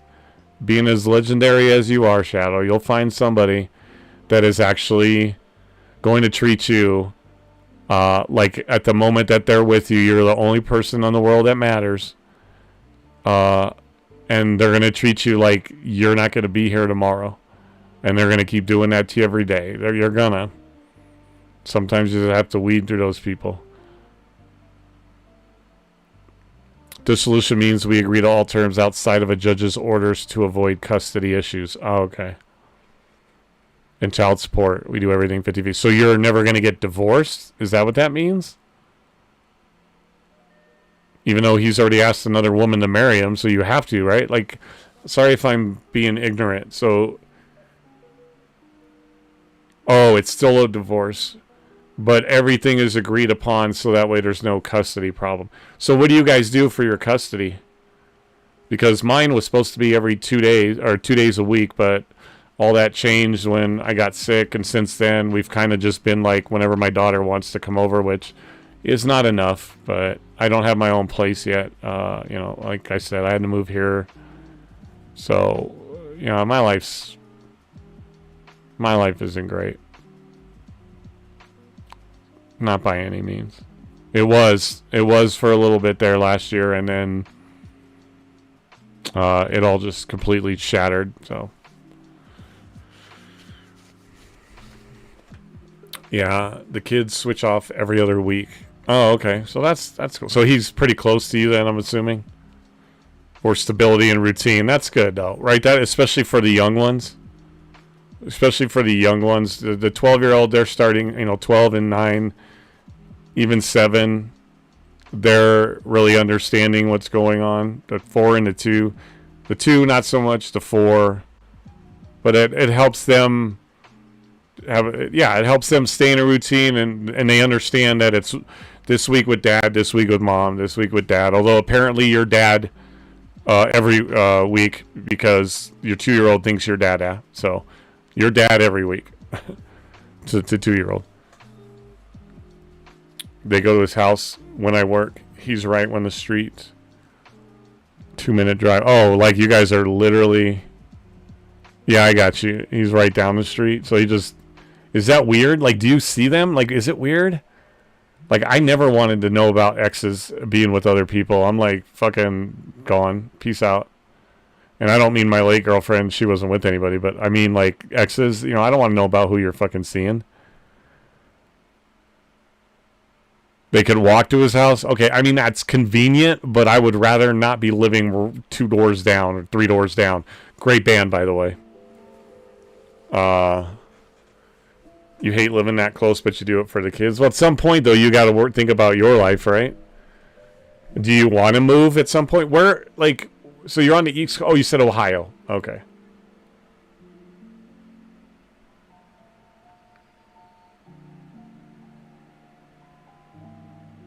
That's got to be weird. Like, do you see, like, her driving by, and you're like, fuck you, bitch. Oh, I'm sorry. Hope the kids aren't watching. This is 18 and over, by the way. They can come say hi, but I'm allowed to do that. You'd like to be in a 1-story home? Oh, yeah, because is it difficult? Well, I mean, 2-year-old with stairs, and then I don't know if it's difficult for you in stairs. So that's got to be hard, though, right? I'm not trying to sound ignorant. You and her get along? Fuck that. Yeah, I can't do that. My ex-wife is with the guy that she had an affair with our entire marriage. And my daughter lives there. Like, that dude has one fucking job. That guy's got one job, is to be good to my daughter, and she'll never be your daughter. So don't even fucking trip on that. But I don't have a relationship. I don't talk to him. I won't even look at him. I won't shake his fucking hand. The dude's a homewrecker. Yeah, he's a homewrecker. Not gonna happen. I don't respect you as a human at all. All you got to do is be good around my fucking daughter. That's all you get to do. You and I don't coexist. Other than the fact that you drop her off sometimes, like, you don't exist. I can't do that. I can't do that. But I'm also the person. But I also, I'm the one that always got the heart broken. But alcohol played a good part. So there's probably a good reason for that. But still, I don't want to know about your ex. I don't want to be friends with your ex. I don't want to fucking say hi to your ex. I'm not going to shake your fucking hand. I just don't do that. I can't. My mental health cannot handle that. I don't need to think about you with another person. I just don't do that.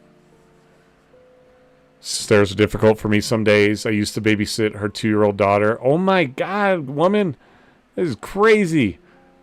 We're on I swear to God, we're going on Jerry Springer if it was still around. Hell, this morning when I dropped my 4-year-old off before work, her 2-year-old daughter saw me at the door, smiled really big, giggled, and ran to me for a hug. Yeah, because she probably likes you better. I mean, the 2-year-old is cool. For a second, I thought you were going to tell me the woman ran and hugged you. Her and I get along, but we aren't friends. Okay, yeah. You guys are acquaintances. You're cordial. You're civil. Her 2-year-old daughter loves me. That's what I'm saying. She's probably like, I like her better. I like Shadow better.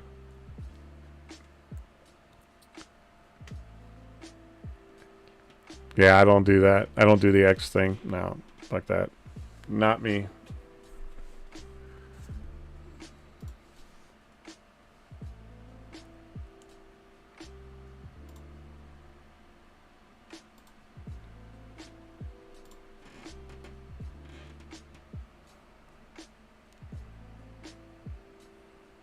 Yeah, I'm not a huge fan of seeing her or him. Okay. The way it was coming off at first was like, oh yeah, we're all homies. We all just hang out, and her and I go get our nails done, and we just have a girls' time. It's such a wonderful thing. Like, fuck that.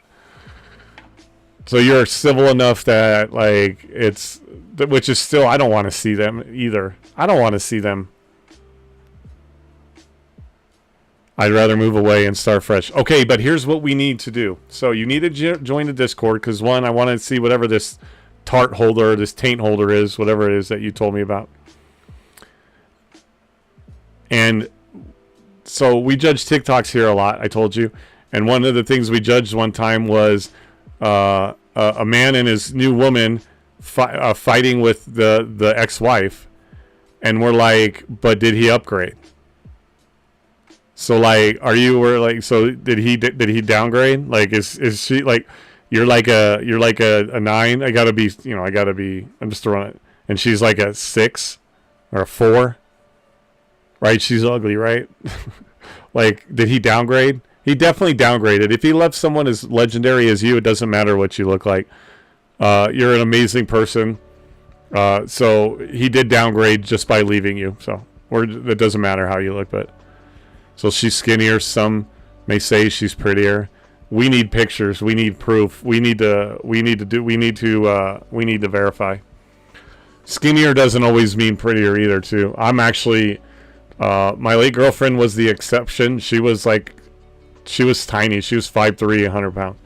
But all my ex-girlfriends, curves. I've always been a curvy guy. I still am. My girlfriend was the exception because it was all about her and how she treated me. She could have been the Incredible Hulk and it wouldn't have changed anything. But she's like 25, he's 33. Left my ass. She pursued him. She likes them older guys.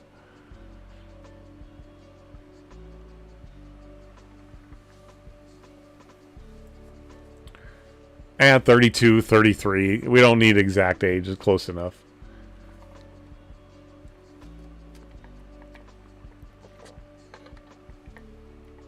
So he's 32 dating a 25-year-old, which is whatever. But could you imagine telling him that you were dating a 54-year-old? You're like, I like my men seasoned.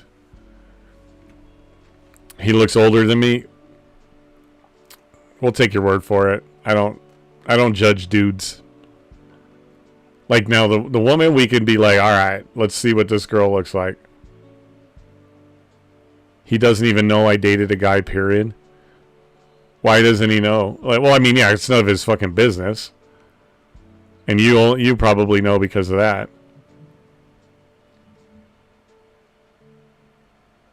Oh, because obviously he lives with the woman and you see her every day, so. I didn't tell him because the guy never met my kids. Now, here's the thing. So, how long did you date that guy? Because you said he cheated on you, right? So you guys were dating. You were past the 1, 2, 3 date thing. You guys were literally boyfriend and girlfriend. You guys were dating. And you said that he cheated on you. And he never met your kids. Well, how long were you dating? And what is your threshold? Had it gotten serious enough for him to meet my kids, I'd have told my ex. That makes sense. You were together for a month. So how long? So what is your threshold as far as? I mean, obviously the dating has to go well. What if the dating's going phenomenal? Or do you have a set thing? Like, do you have a set thing like they won't meet my kids until we're dating for 3 months or a year? Which that'd be a really long time, though. To me, I think that's a long time. I think 3 months is reasonable. When I think about, but like a year, I think a year is like, if you don't know by a year that we're going to be together, then we're not going to be together because you won't even let me meet your kids after a year. I think a year, that's just my opinion. I think that just means you're not invested in a relationship long term. I mean, if I feel like it's going to last, then yeah, they'll meet my kids, which is legit. I mean, and that number you can have like a generalized number. Like usually I want it to at least be 3 months before, but I mean, things might just be going crazy and good. And then after a month, I mean, you at least meet them and say, hey, this is my new friend. Okay. Some women do, right? That's why I asked, but I think it would be more based on how the relationship is going. Cause like I said, if you're at a year and I haven't met your kids, you're not invested in the relationship. We're just at that point, excuse my French, but we're just fucking at that point. And if we're not doing that, then we definitely ain't dating. Because sorry, it's been a few years for me. Sorry. But seriously, a year is crazy. But I've known people like that, and that's crazy. It's like then you're not invested in a relationship. You're just fuck buddies at that point. And at that point, I'd be looking in if somebody in that. But if you guys are into that, then whatever. But if it's where you're dating and it's a relationship and you're wanting to be exclusive, a year doesn't take. It doesn't take a year to know that this is someone that you want your kids to at least meet. I would think that would be in the. I mean, I don't know. Maybe even after a week. It just depends. I think how things go. But a month is a good one. Because, maybe the guy doesn't want to be like, oh, I just want to push in on your family and go like, look, here's me. I'm Anthony. Like, meet me. So I get it on both ends, but a few months, sure. A year, though, they should have met your kids by then. Yeah. Yeah, you're not in a relationship anymore if you won't meet my kids after a year or vice versa. But in your case, my daughter's full grown. She knows. Unfortunately, she didn't get to meet my late girlfriend, but she's met most of my girlfriends, and I wasn't a good track record when I was a drinker. But now that I'm sober,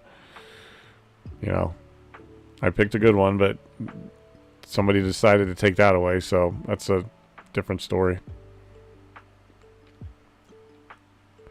My thing is, I don't want my kids getting attached if someone isn't going to stick around. Yeah, well, of course, that's the most important thing.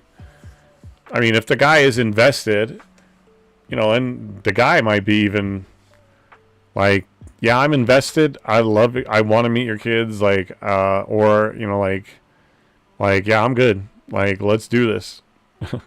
Maybe not in those certain terms, but yeah, you don't want them to then meet the guy, then they get attached, and then the guy's like, yeah, you know what, this isn't for me. Because that's more traumatizing to the kids, honestly, at that point than it is to you. I mean, breakups are never good, obviously. Well, unless they're, you know, getting out of a bad situation. But I mean, like, you know, it's gonna hurt you too, but it's gonna do more to the children than it is the kids than it is you. I would think. You know what I mean? Like, that's gonna be that relationship thing of them thinking of that person as like a father figure, not replacing, like, I'm not trying to be your dad. I'm just trying to be a guy to help your mom raise wonderful people that you are. Like, a father figure. I'm here as a father figure. But you don't want them to get attached to a father figure and then they bounce, because that's so traumatic. I'm sure you and your husband was traumatic enough, so you don't want to do that again. You want someone that's going to be fully invested. So exactly, I'll get over it and be fine. I don't want to see my kids hurt. Yeah, because they're gonna, especially the younger ones, they're gonna attach harder, and then the older ones are gonna be more. You know, they're gonna have more emotions as far as maybe anger and like stuff like that. So.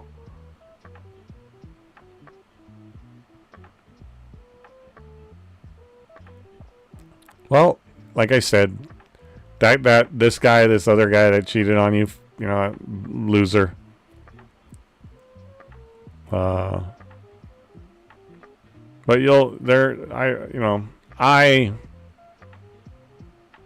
I don't think I could ever, you know, there's ever going to be anybody after my late girlfriend.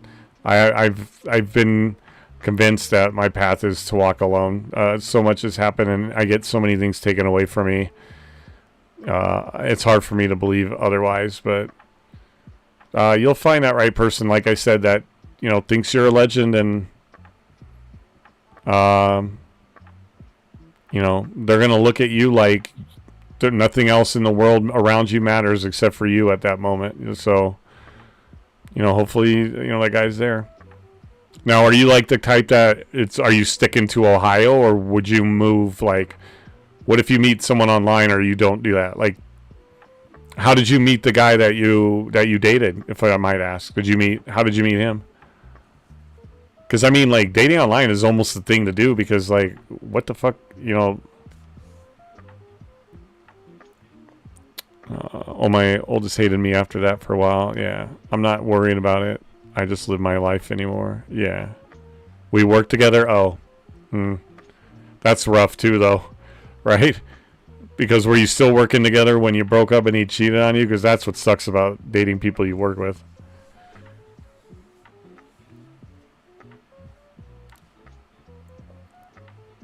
Oh, different shifts, so you guys didn't really see each other that much. They allowed that, or was it kind of like you guys didn't talk about that? Because, you know, the whole workplace romance thing.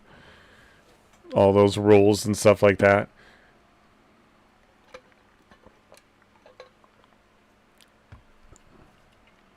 I was first, he was second. Where do you work, if I might? Do you work like, sounds like you might work like warehouse or something? Oh, your boss knew. That's probably why he put you on separate shifts. Because I know they'll do that too. You worked for a pilot? What does that mean? Like a pilot that flies planes, or a pilot episode, or you worked for a pilot? Wait, what do you do for a living? You said you work. Can I ask that? Can I ask what you do for a living? I'll tell you how I met my late girlfriend. The last one. The only one that really matters, actually.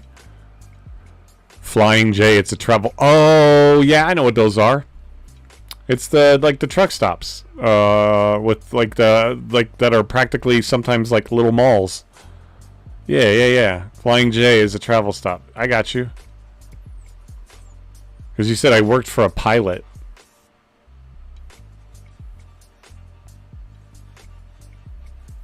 You were. So you don't do that anymore? Yeah. So well, we don't have to get into that. That's not important.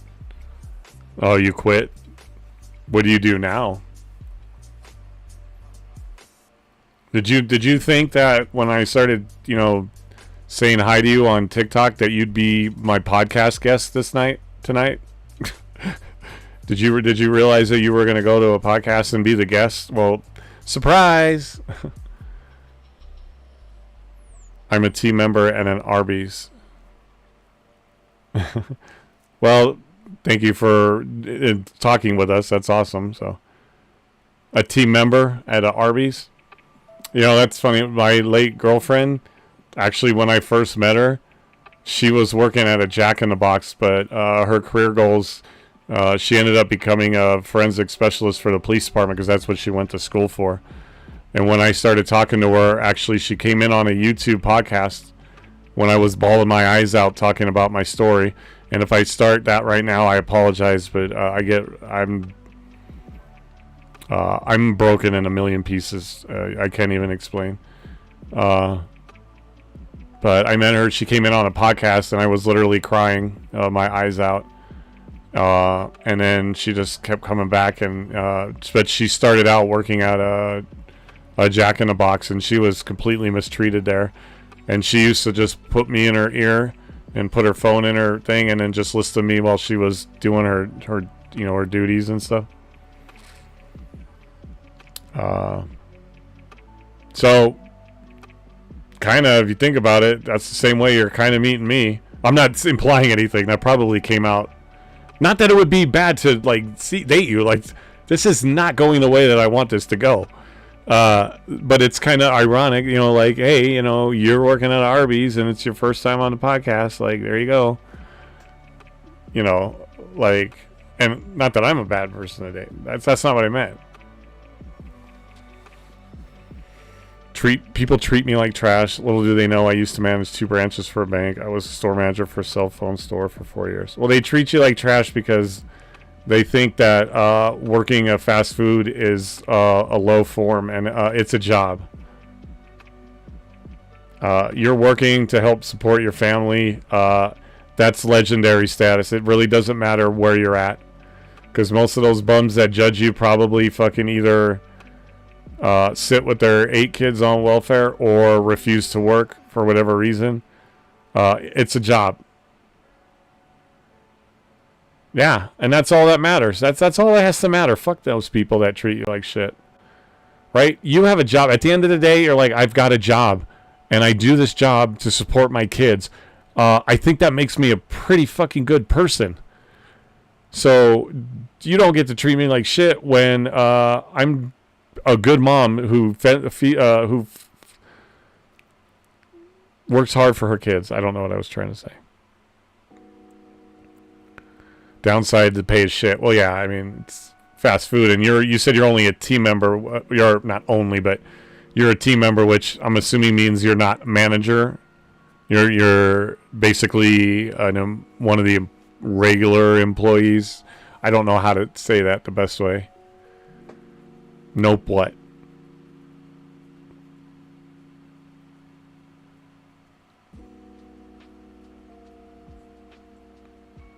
You gave up management. Yeah, it's management. You get shit on bad, and the managers above you will shit on you.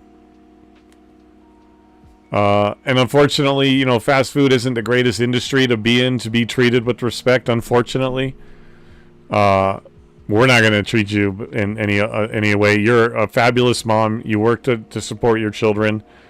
You've got things that you have to work through to make all that happen, and you do it. So that's legendary. So fuck those people, by the way. And if anybody of them has a problem or treats you like shit and they want to have a discussion, you can just send them over here. And I'll have a nice talk about them, about how to be a fucking human being. Because I used to get pissed when she would tell me how her manager treated her. I'm like, send his fucking punk ass over here and I'll have a conversation. You are there for your kids. Don't say I want to be there for my kids, because you are there for your kids, Shadow. You are being there for your kids. It's not a I want. I mean, I think you're saying it in the outside context of that's why I do what I do, because I want to be there for my kids. I think I get why you're saying it, but you are there for your kids. You're being there for your kids. It doesn't matter where you work. It could be Arby's. It could be the White House. It doesn't matter. You're doing what you can to be with your kids, and that's what matters. And I didn't realize all that until I fucking sobered up. You know, unfortunately, I don't have my daughter full time, but I'm there for her. She's the best thing in my world. She's the thing that keeps me going, honestly. Yeah, work kicks my ass most days with my MS, but I still get up and go. Yeah. Do you know what that's called, Shadow? When work kicks your ass and you're dealing with MS and you have 5 kids and you get up and you still go, you know what that's called? That's called being a legend.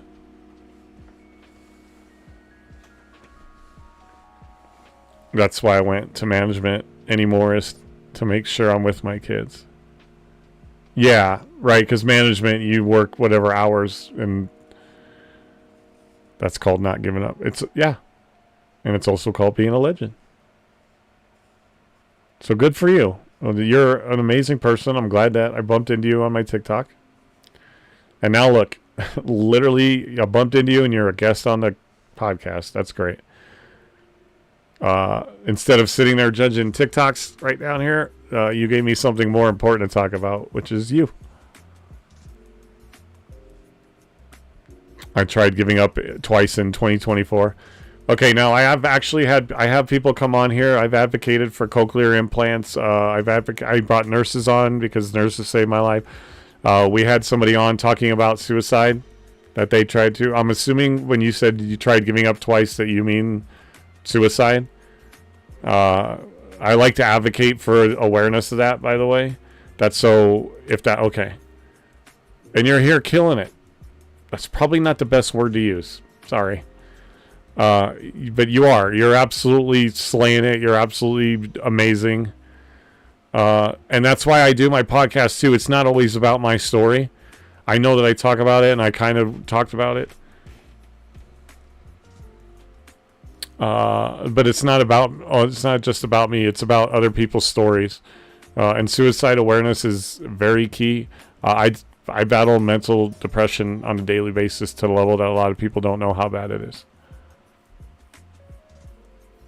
I'm just depressed. Like what you're seeing right now, you couldn't imagine what it's like when I lay down and go to bed at night alone. And you know, when you're to the point where you're convinced that you're going to die alone, it's a pretty depressing world. It takes a lot for me I live with my folks and they're the kind of people that don't allow you to just lay in bed and mope. So I don't get that option anyway. And I start my meds at 9 o'clock, but there's days where I just don't want to. Like, I'm not doing great right now, but I have to for my daughter. I can't let her see me die again. So no matter how bad it gets, I realize my kids need me. Yeah, that's why. Even though, I'm telling you, losing my girlfriend broke me on a level that's worse than what I went through for my liver transplant. But, I got to put on I'm not fake by any means. We're genuine here. I'm genuine, but a lot of times I put up a facade that,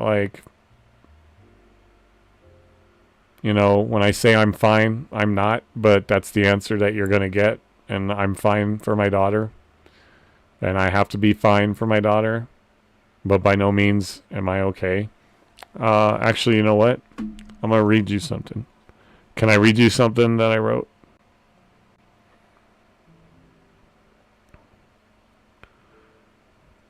And hopefully I get through it without... But I still get up every day and do what I have to do. Right? Same. It's always, I'm okay or I'm fine. Yeah. I don't answer, I'm great. Because I'm not. But when people ask me if I'm okay or how are you, I'm like, I'm okay. I'm fine, but I'm not. Let me find it real quick. I post a lot of emotional stuff on my Facebook, so.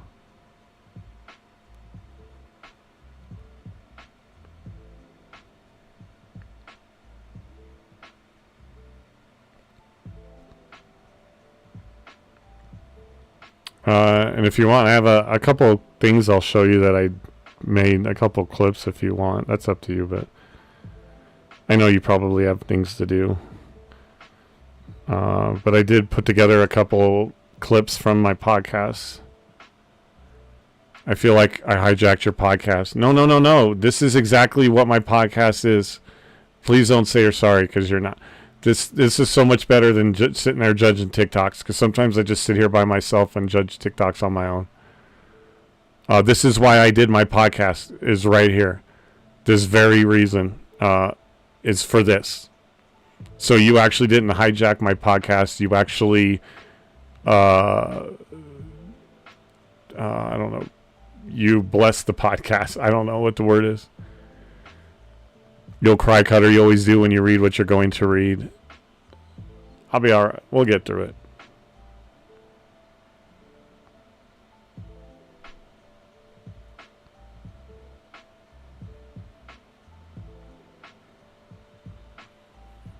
But yeah, you're not in any means. You actually, this is going to go down as one of my better podcasts for the fact that this is why I do it. This very reason is you.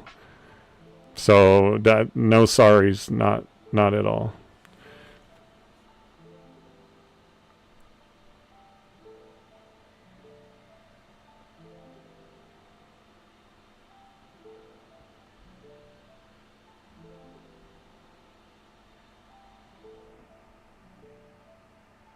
Okay, this is it right here.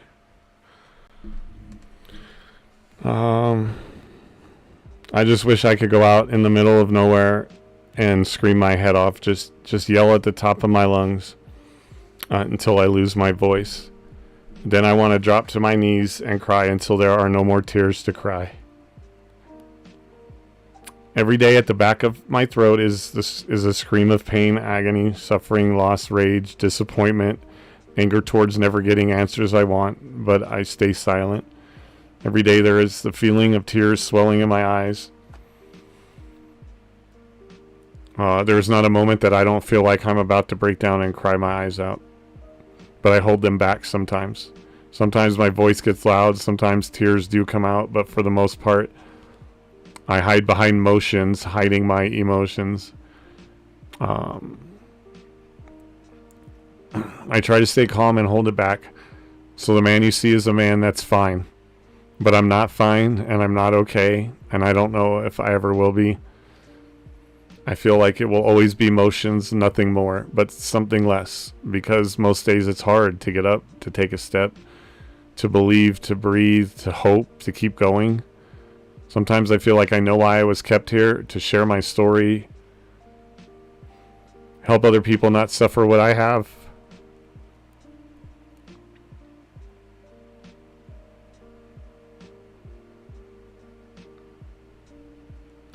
Do something useful for once in my life.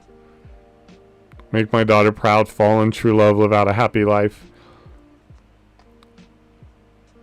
But then sometimes I don't understand why I'm here, why I was saved, why I was kept around, why someone more worthy didn't get the liver I got, because I don't understand why I've had to suffer so much. Why I have to be a shadow, why I just go through motions, and especially why she was taken away from me.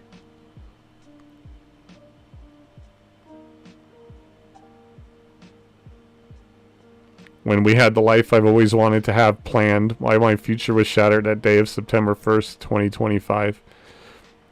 Why I was meant to walk alone. I love the people in my community, the real ones, who stand by my side and believe in me.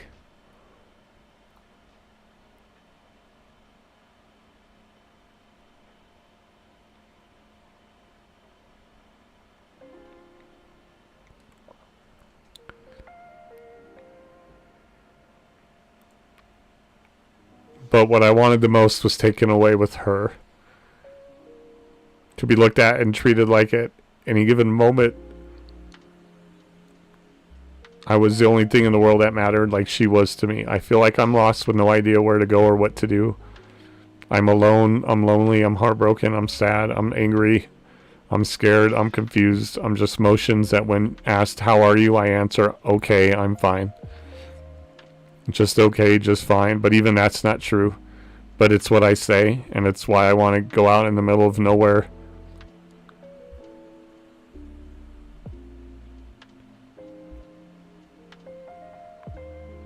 And just scream my lungs out, and it's why I want to just drop to my knees every moment and cry. But I'm fine. I'm okay.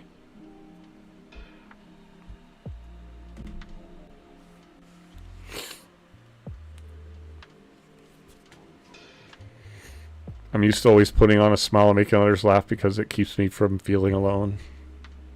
I'm not crying. You just got something in my eyes. Yeah, it gets dusty in here too.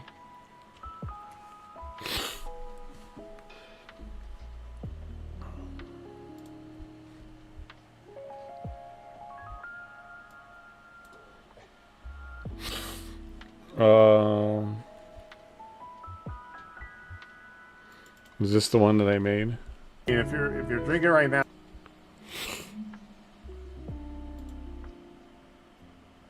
Oh yeah, that's a clip. You know what I wanted to do for my birthday? I don't.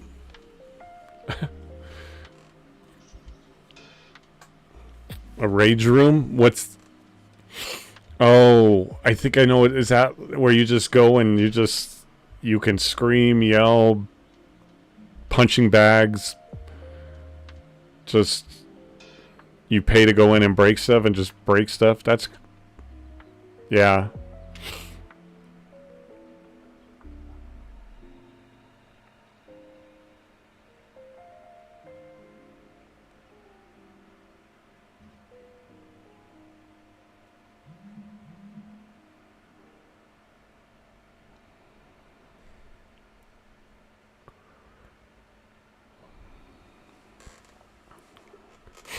The amount of times I sat in my car and just cried and screamed.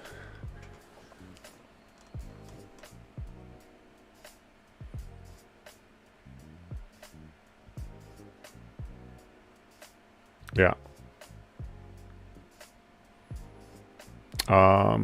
That's why I have a really hard time with, God damn it.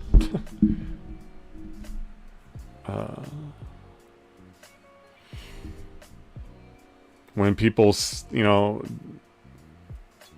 like, I'm really mad at God right now.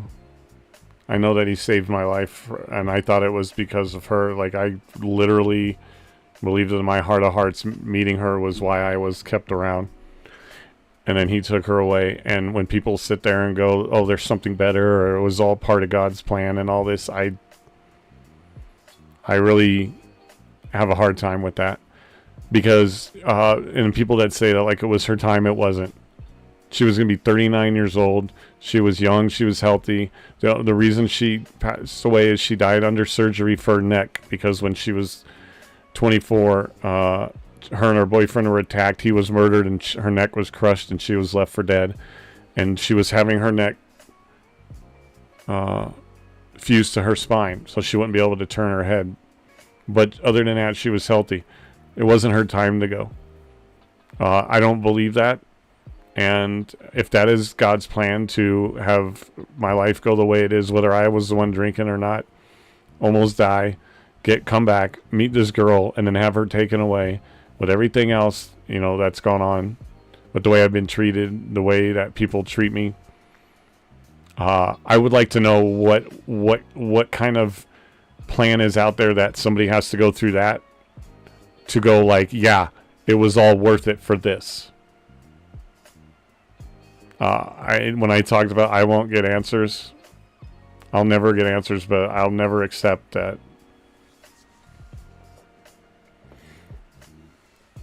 Well, I can't stand when people tell me that. Yeah, no, because that's a sick fucking plan.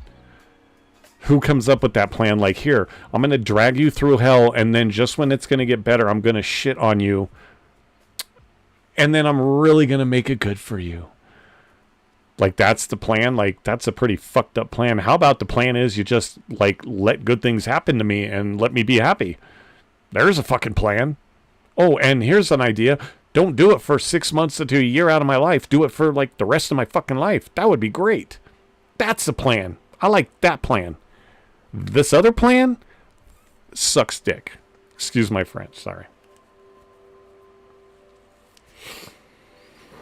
When I got diagnosed with MS, people kept telling me, look at the silver lining. Where God only gives his toughest battles to his strongest soldiers. Weak, I didn't freaking sign up and I'm tired. Yeah. Yeah, that's like when people have told me, like, you should just be happy. You should be happy you're alive. And I'm like, I am happy I'm alive, but I am not happy in life. There's a big difference. I'm glad I'm not dead, but why is, I'm not happy. I always turn and ask the people who tell me this, so that must mean you're weak since you've had such an easy life. Right. Oh, no, I'm not weak. Well, you just said, so what about your plan? So then, like, exactly, so for me, oh, that's all part of his plan? Oh, then you're about to suck ass because apparently your life's been pretty damn good. So how come you got a shitty plan and I get the great plan of suffering through life and then, when's my turn? But that's a great plan. That's his plan for me. Great, cool, good job.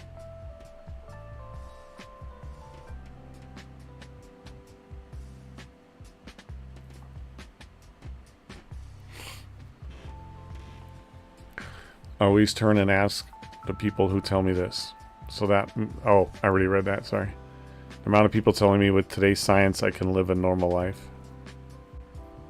I mean, you know what? And that's the thing too, is like, yeah, they might be true, but it's like, I'm not, what? So you want me to be like super happy?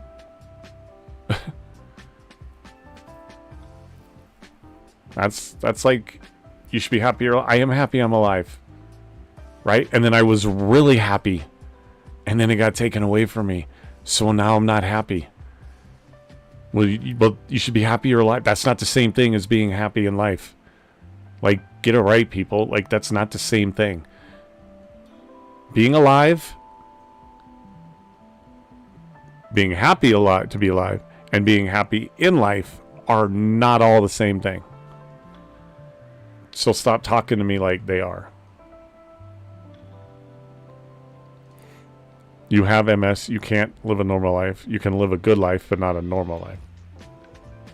There's so many health complications that go along with MS. That's a normal life isn't a thing. Yeah. My MS meds kill my immune system. I get sick. I have to monitor it closely. And right now, guess what? I'm sick.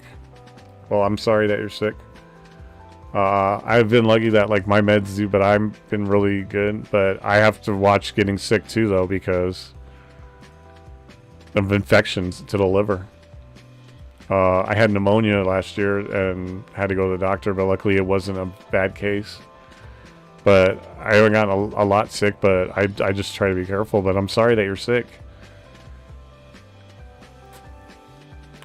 We'll get better because, we don't want to... Never mind. I won't say anything.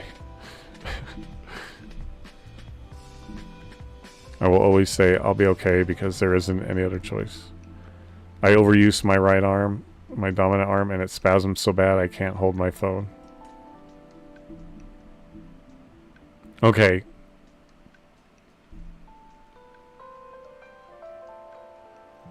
But we can use that to our advantage. Right? You've got your dark sense of humor. We can use that. I'm just going to let you guys decide. I'm just going to let you guys decide where your mind goes with this. But you talked about your arm spasming so bad. You can't hold your phone. We could use that to your advantage, to an advantage. What? I'm talking about so you can mix your pancake batter. What the fuck are you guys talking about? Whoops. I wish it worked that way. Hey, Shadow Cat, so do I. Oh, so do I. I know. I'm just, we're like you said, I make light of things about me, but I'm sorry that happens, but I understand.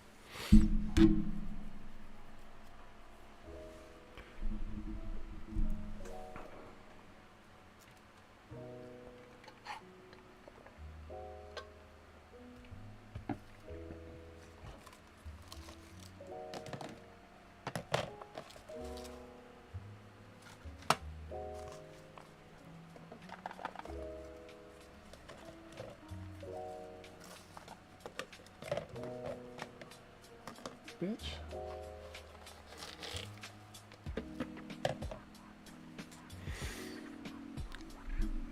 I have muscle spasms in my left arm. I couldn't imagine it being in my dominant arm.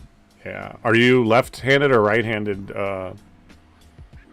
Shadow? And what arm did you say it is? Your left arm? Oops. Give me 1 second, you guys. Give me 1 second.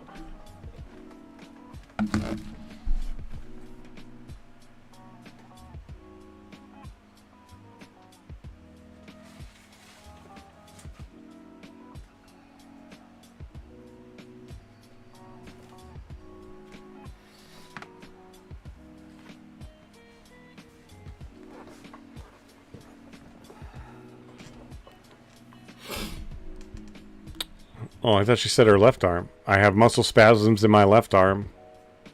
Oh, I couldn't imagine. Her dominant arm is her right. Okay, I read that wrong. My bad.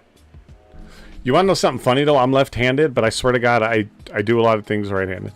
Like, I cut scissors with right hand. But I think I'm more ambidextrous because, like, I am left-handed. That's how I write. That's how I throw a ball. But, like, I cut scissors with my right hand. I do a lot of things like that right-handers would do, but I'm left-handed. Today at work, I literally had to hold my arm to my torso and stop using it.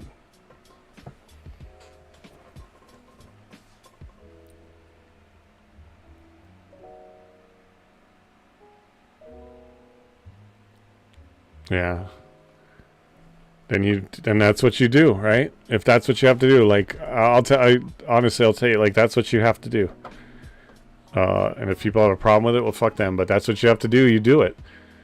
Right? When my ex-girlfriend was I don't call her my ex, she's my late girlfriend, but she was gonna have to have one of those. They were talking about having her wear a C-collar all the time until they decided they wanted to do surgery, which, don't even get me started on the doctors there. And I was like, well, I told her, well, then I guess I'm gonna get one, because then I can cosplay as like Boba Fett, because I have a helmet and I could use that as like part of his armor. And she's like, you do that? I go, of course. I go, why wouldn't I? I go, if you have to do it, you have to do it, right? And it's not anything, it's just a modification to what we have to do. It's all it is an adjustment that we make. So, if you have to stop sometimes and do that, then that's what you have to do. You just have to modify what you do, and you adjust, so. Yeah, it was starting to spasm. Oh yeah, if my Chiari gets worse, they will have to go in and remove part of my skull. I'm not sure. I don't know how to follow that. I don't know how to read LMAO after you say that, because it's not funny. But I know that you're like, yeah, but they're going to put like a plate or something there, right? You're just a walking dumpster fire. Have you heard? Did you just hear my life? Right? I was an alcoholic. I almost died. Liver transplant. My girlfriend died. I'm a wreck mentally. I have all kinds of other emotional. I have asthma. I have pleural neuropathy. I have chronic pain. I have semi-arthritis in some points. I am alone. I don't have a vehicle. I don't have a lot of money. I'm on disability. I live at my folks' house and have for a couple years. So, are you sure that you're the only one who's a dumpster fire, Shadow Cat? Oh, they put mesh. Oh, hey, whatever works.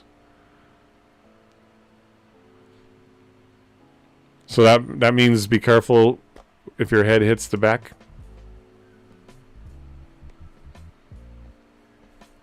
Oh yeah, not to mention, I forgot, I have ADD, ADHD. Some people think that I'm a high-functioning autism. So yeah, let's throw that in there. I wear glasses. Well, vision problems. I have Tourette's. I don't know if you know what that is. We actually watch a girl on here who has a different case of Tourette's. I don't know if you noticed the twitching and the tics that I do.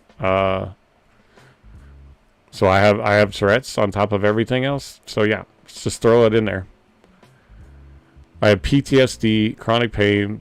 You know what? I feel like we're comparing like war scars now, war wounds and everything. We're like, yep, I got one here, I got one over here. My eyes half hanging out. I got 4 legs. I can't sit straight. I have PTSD, chronic pain, pre-diabetic, scoliosis, MS, anxiety, depression.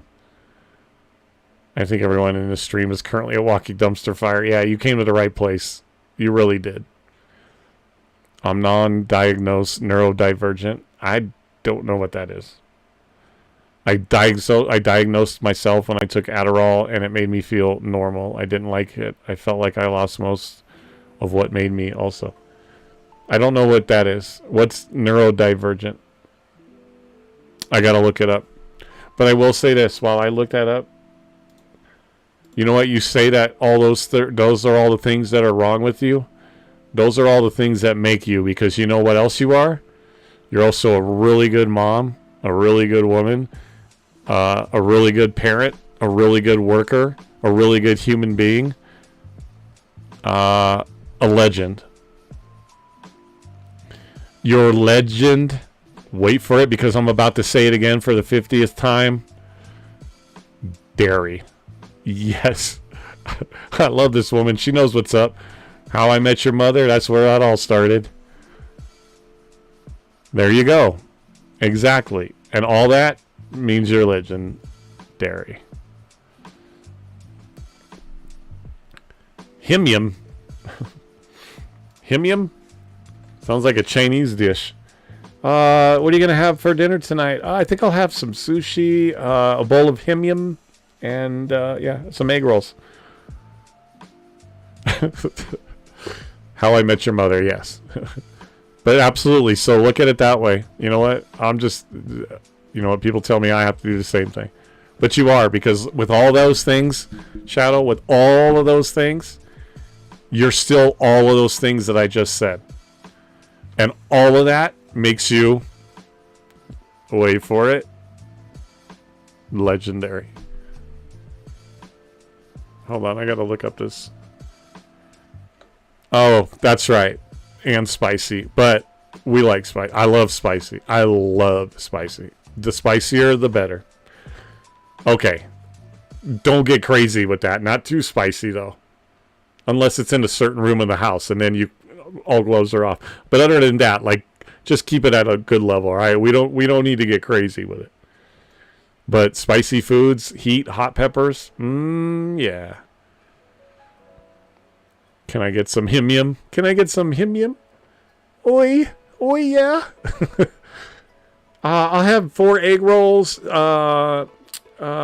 some egg foo young, fried rice, and himium, please, and thank you.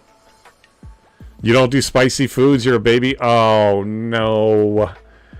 As I like to call it, you're a sissy lala.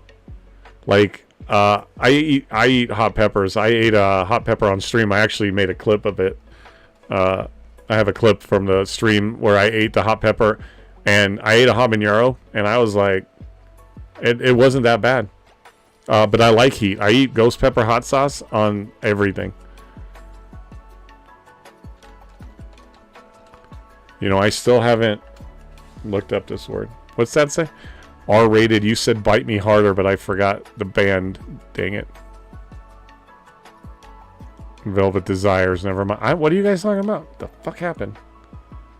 You want it? Bite Me Harder? I missed that. What did I miss? R-rated. You said Bite Me Harder, but I forget the band. Oh.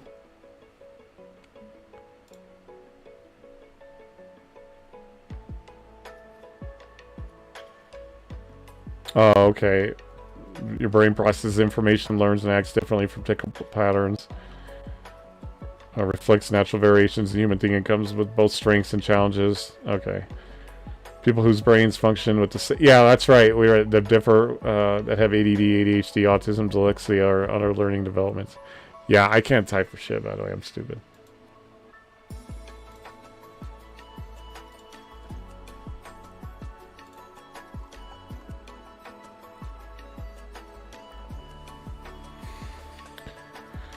No, I am. For a lot of reasons.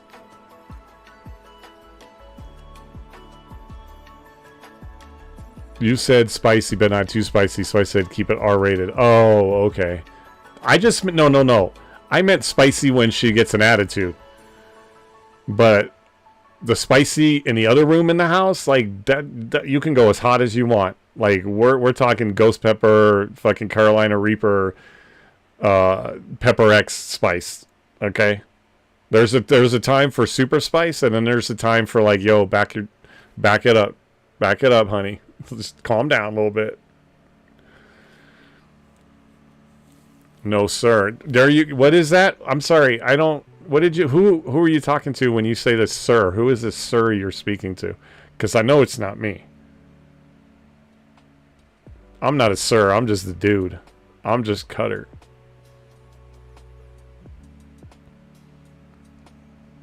I tell him this frequently. Bite me harder. I keep thinking you're telling me to bite you harder, so... You know, pucker up, buttercup. You should listen to it? Okay, well, we'll check it out. Ooh, no, those are too spicy. Sir Cutter. Okay, Dreamy. You know what that means. Where is my hammer? I like to call my hammer Ban. Also known as my Ban hammer. Oh, might want to listen. Okay, I was about to look it up too. Alright, we're not going to listen to that. Let me write that shit down so I don't forget it. I'll check it out after.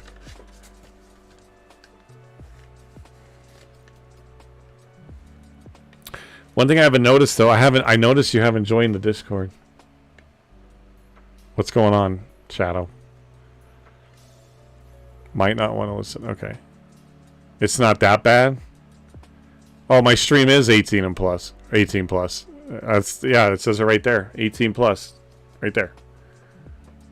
Right there. I do have it up on the title, don't I?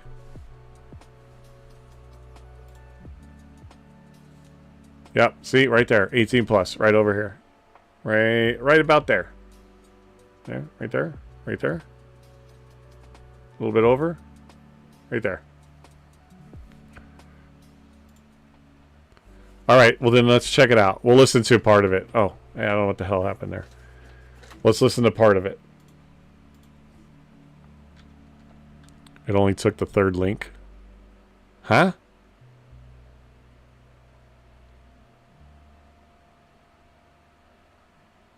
You're back. Where did you go?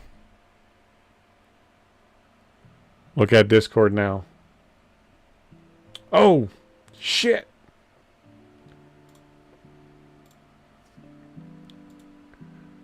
Here. I just put something in there for you. You want to be spicy? Be careful what you wish for.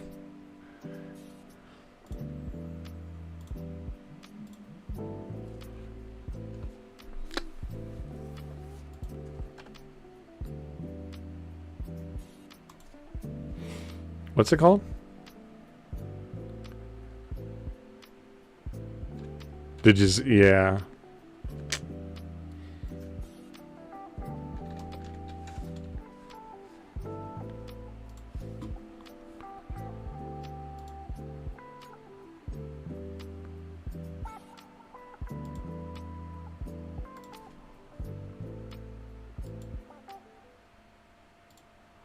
Okay. I expect you to be spicy back. No. I'm retaliating to her spice. That's me being spicy back for her saying Cutter sir. That's what that is for. So don't encourage.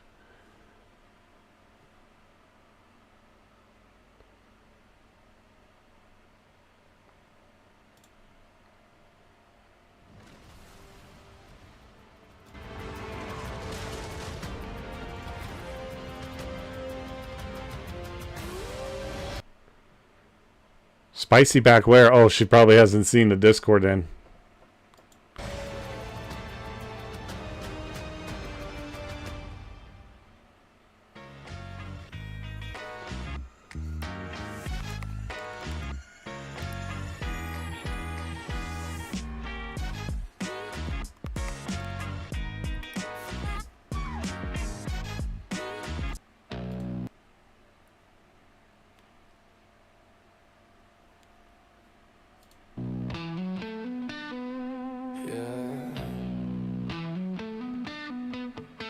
Teeth on me tonight, baby. I don't want soft. I want you to lead, leading for more. Your mouth on my throat got me gasping for air. Every bite you sing feels like you don't care. I'm hard in your hands, baby, drag it slow. Scratch down my chest, let the red mark show.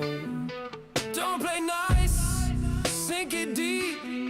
Make me moan, make me weak. Taste my sweat, taste my sin. Take me places I've never been. Bite me harder, break my skin. Ride me raw, don't let me win.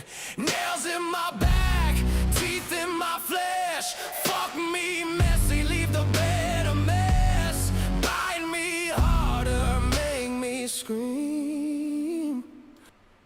All right. It's a nice little love song.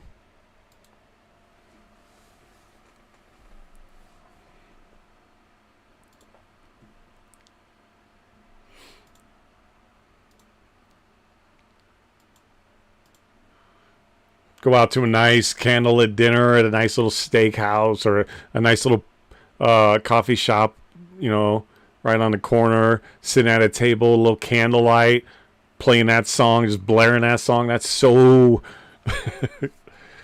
I'll have to listen to more of their stuff. They sound very, like, kind of bluesy and melodic, so... Are they very, like, are they very, like... that type, or do they just play good rock, like, or is it more like, I guess, sexual is the best word? Not that I got a problem with that. I mean, I wouldn't know. What is that word? I don't know what that word means.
That band is, okay, back again. Back again. Where'd you go? Perfect. All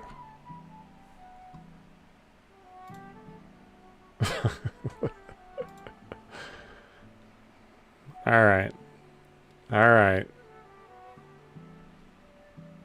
It's going to be like that, huh? All right.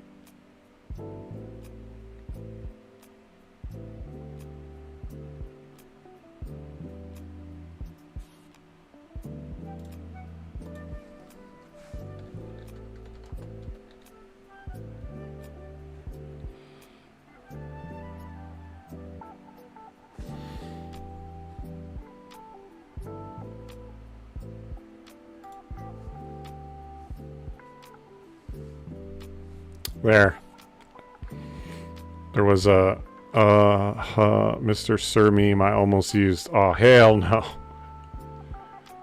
That'll be the fastest joining and exiting a server, Discord server that you'll probably ever see.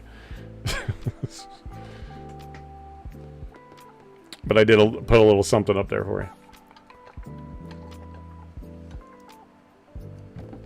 That being said,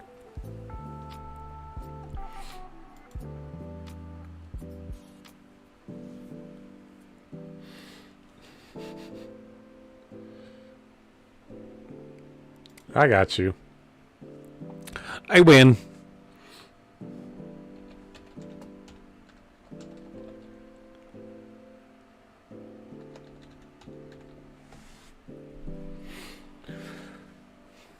All right. But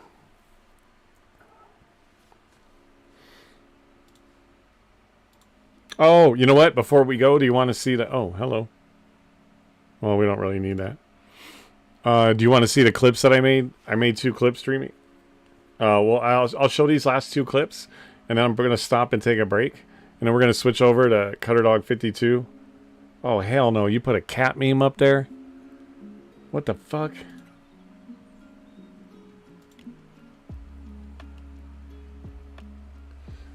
What, mine? The one that I put up? She said, try me.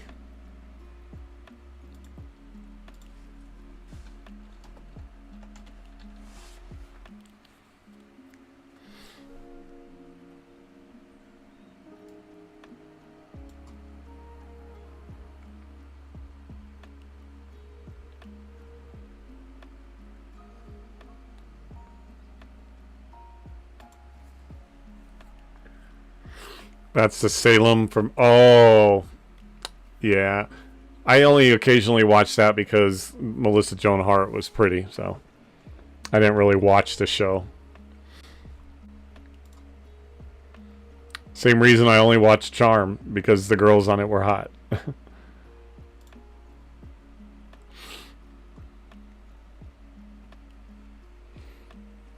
Alright. Do you want to see the 2 clips that I made today?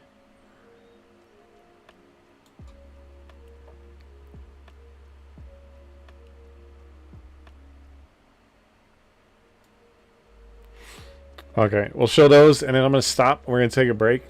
And then I'm going to switch over to Cutterdawg52, and I'm going to start out with probably some Arc Raiders, see how that goes. Arc Raiders today went pretty decent. I need you to pull that VOD Dreamy and get that one I'm talking about. You'll see what I mean. Getting to the extraction was nuts after shooting with these guys. Alright, we can do this. And then we might switch to Dune after, so we'll see. Shadow, I know it's probably late for you, but you're more... I'm going to be switching to Cutterdawg52. We're going to go play some games. But whatever you got to do, I really appreciate you actually coming here. You actually became the guest on a podcast, so that was pretty amazing. And no, you're not sorry. And no, you didn't hijack it. You actually made it a really, really good podcast. So, but these are the ones. Here is the Fortnite duos with Tyler that I put together, and then I'll show you one that the other one. And remember, you're a legend. And keep doing what you're doing. And, you know, you're going to be all right. And then, like I said, there's all the channels. Anytime you see me in Discord, if it's not locked and you want to hop in, you can hop in and just vibe out. You can use a Discord channel for whatever you want. We went away from it, but I'm going to go back again to doing shows and movies in Discord. If you're into that.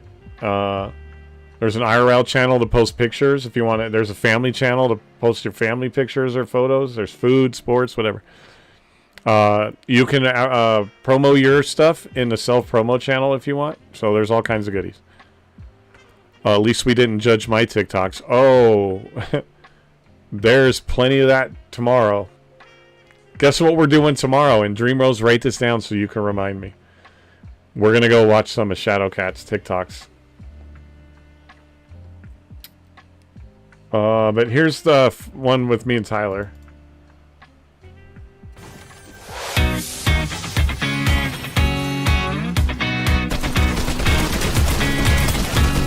Got one. Did he not see me right there? Can you people not see me? Oh my god, I'm stuck on a microphone. Oh, he's got to sing his way out. That's all I heard. Sing me a song, you're the piano man. Sing us a song of victory. Oh, what you want to do? What you want to do? Got him. I got you. Got him.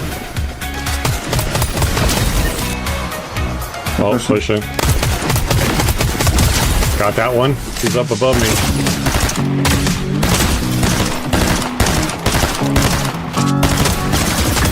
Oh, I got him. Oh, those teamwork. There is no homie. Homie don't play that.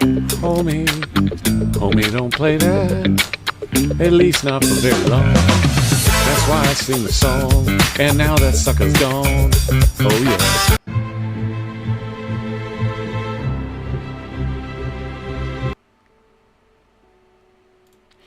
yeah. And then the other one I did was where is it? Is it this one? No. Hold on. Give me a minute. Oh, I might have to hold on a second. Give me 1 minute.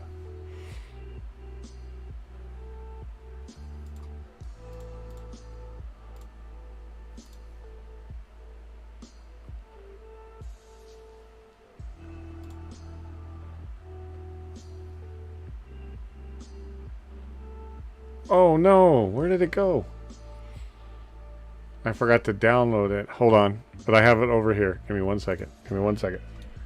I got you.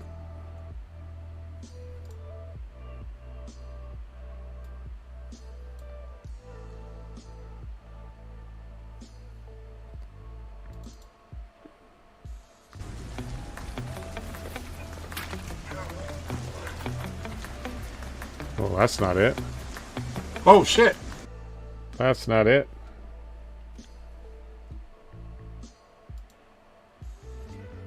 Oh no, did I forget to get it all together?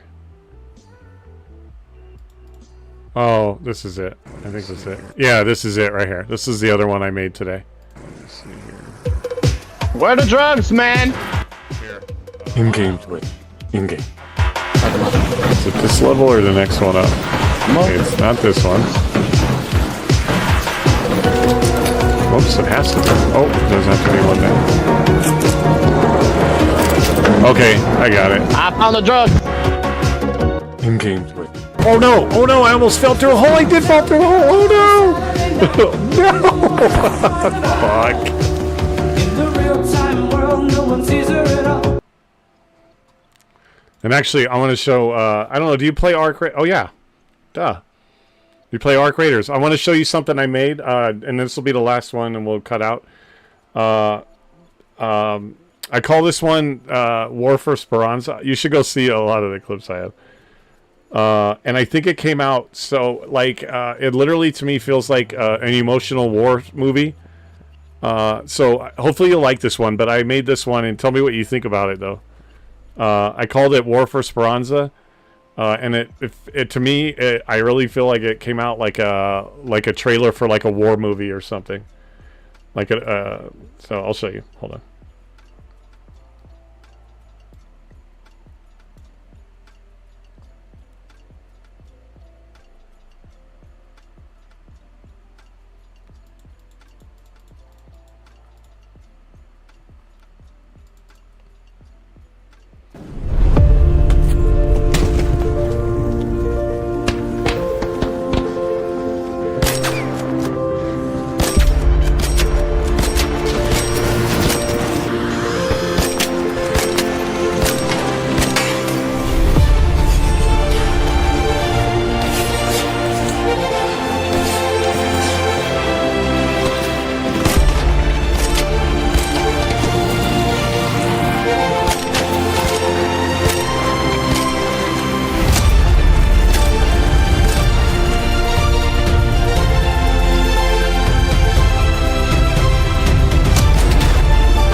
Anyway.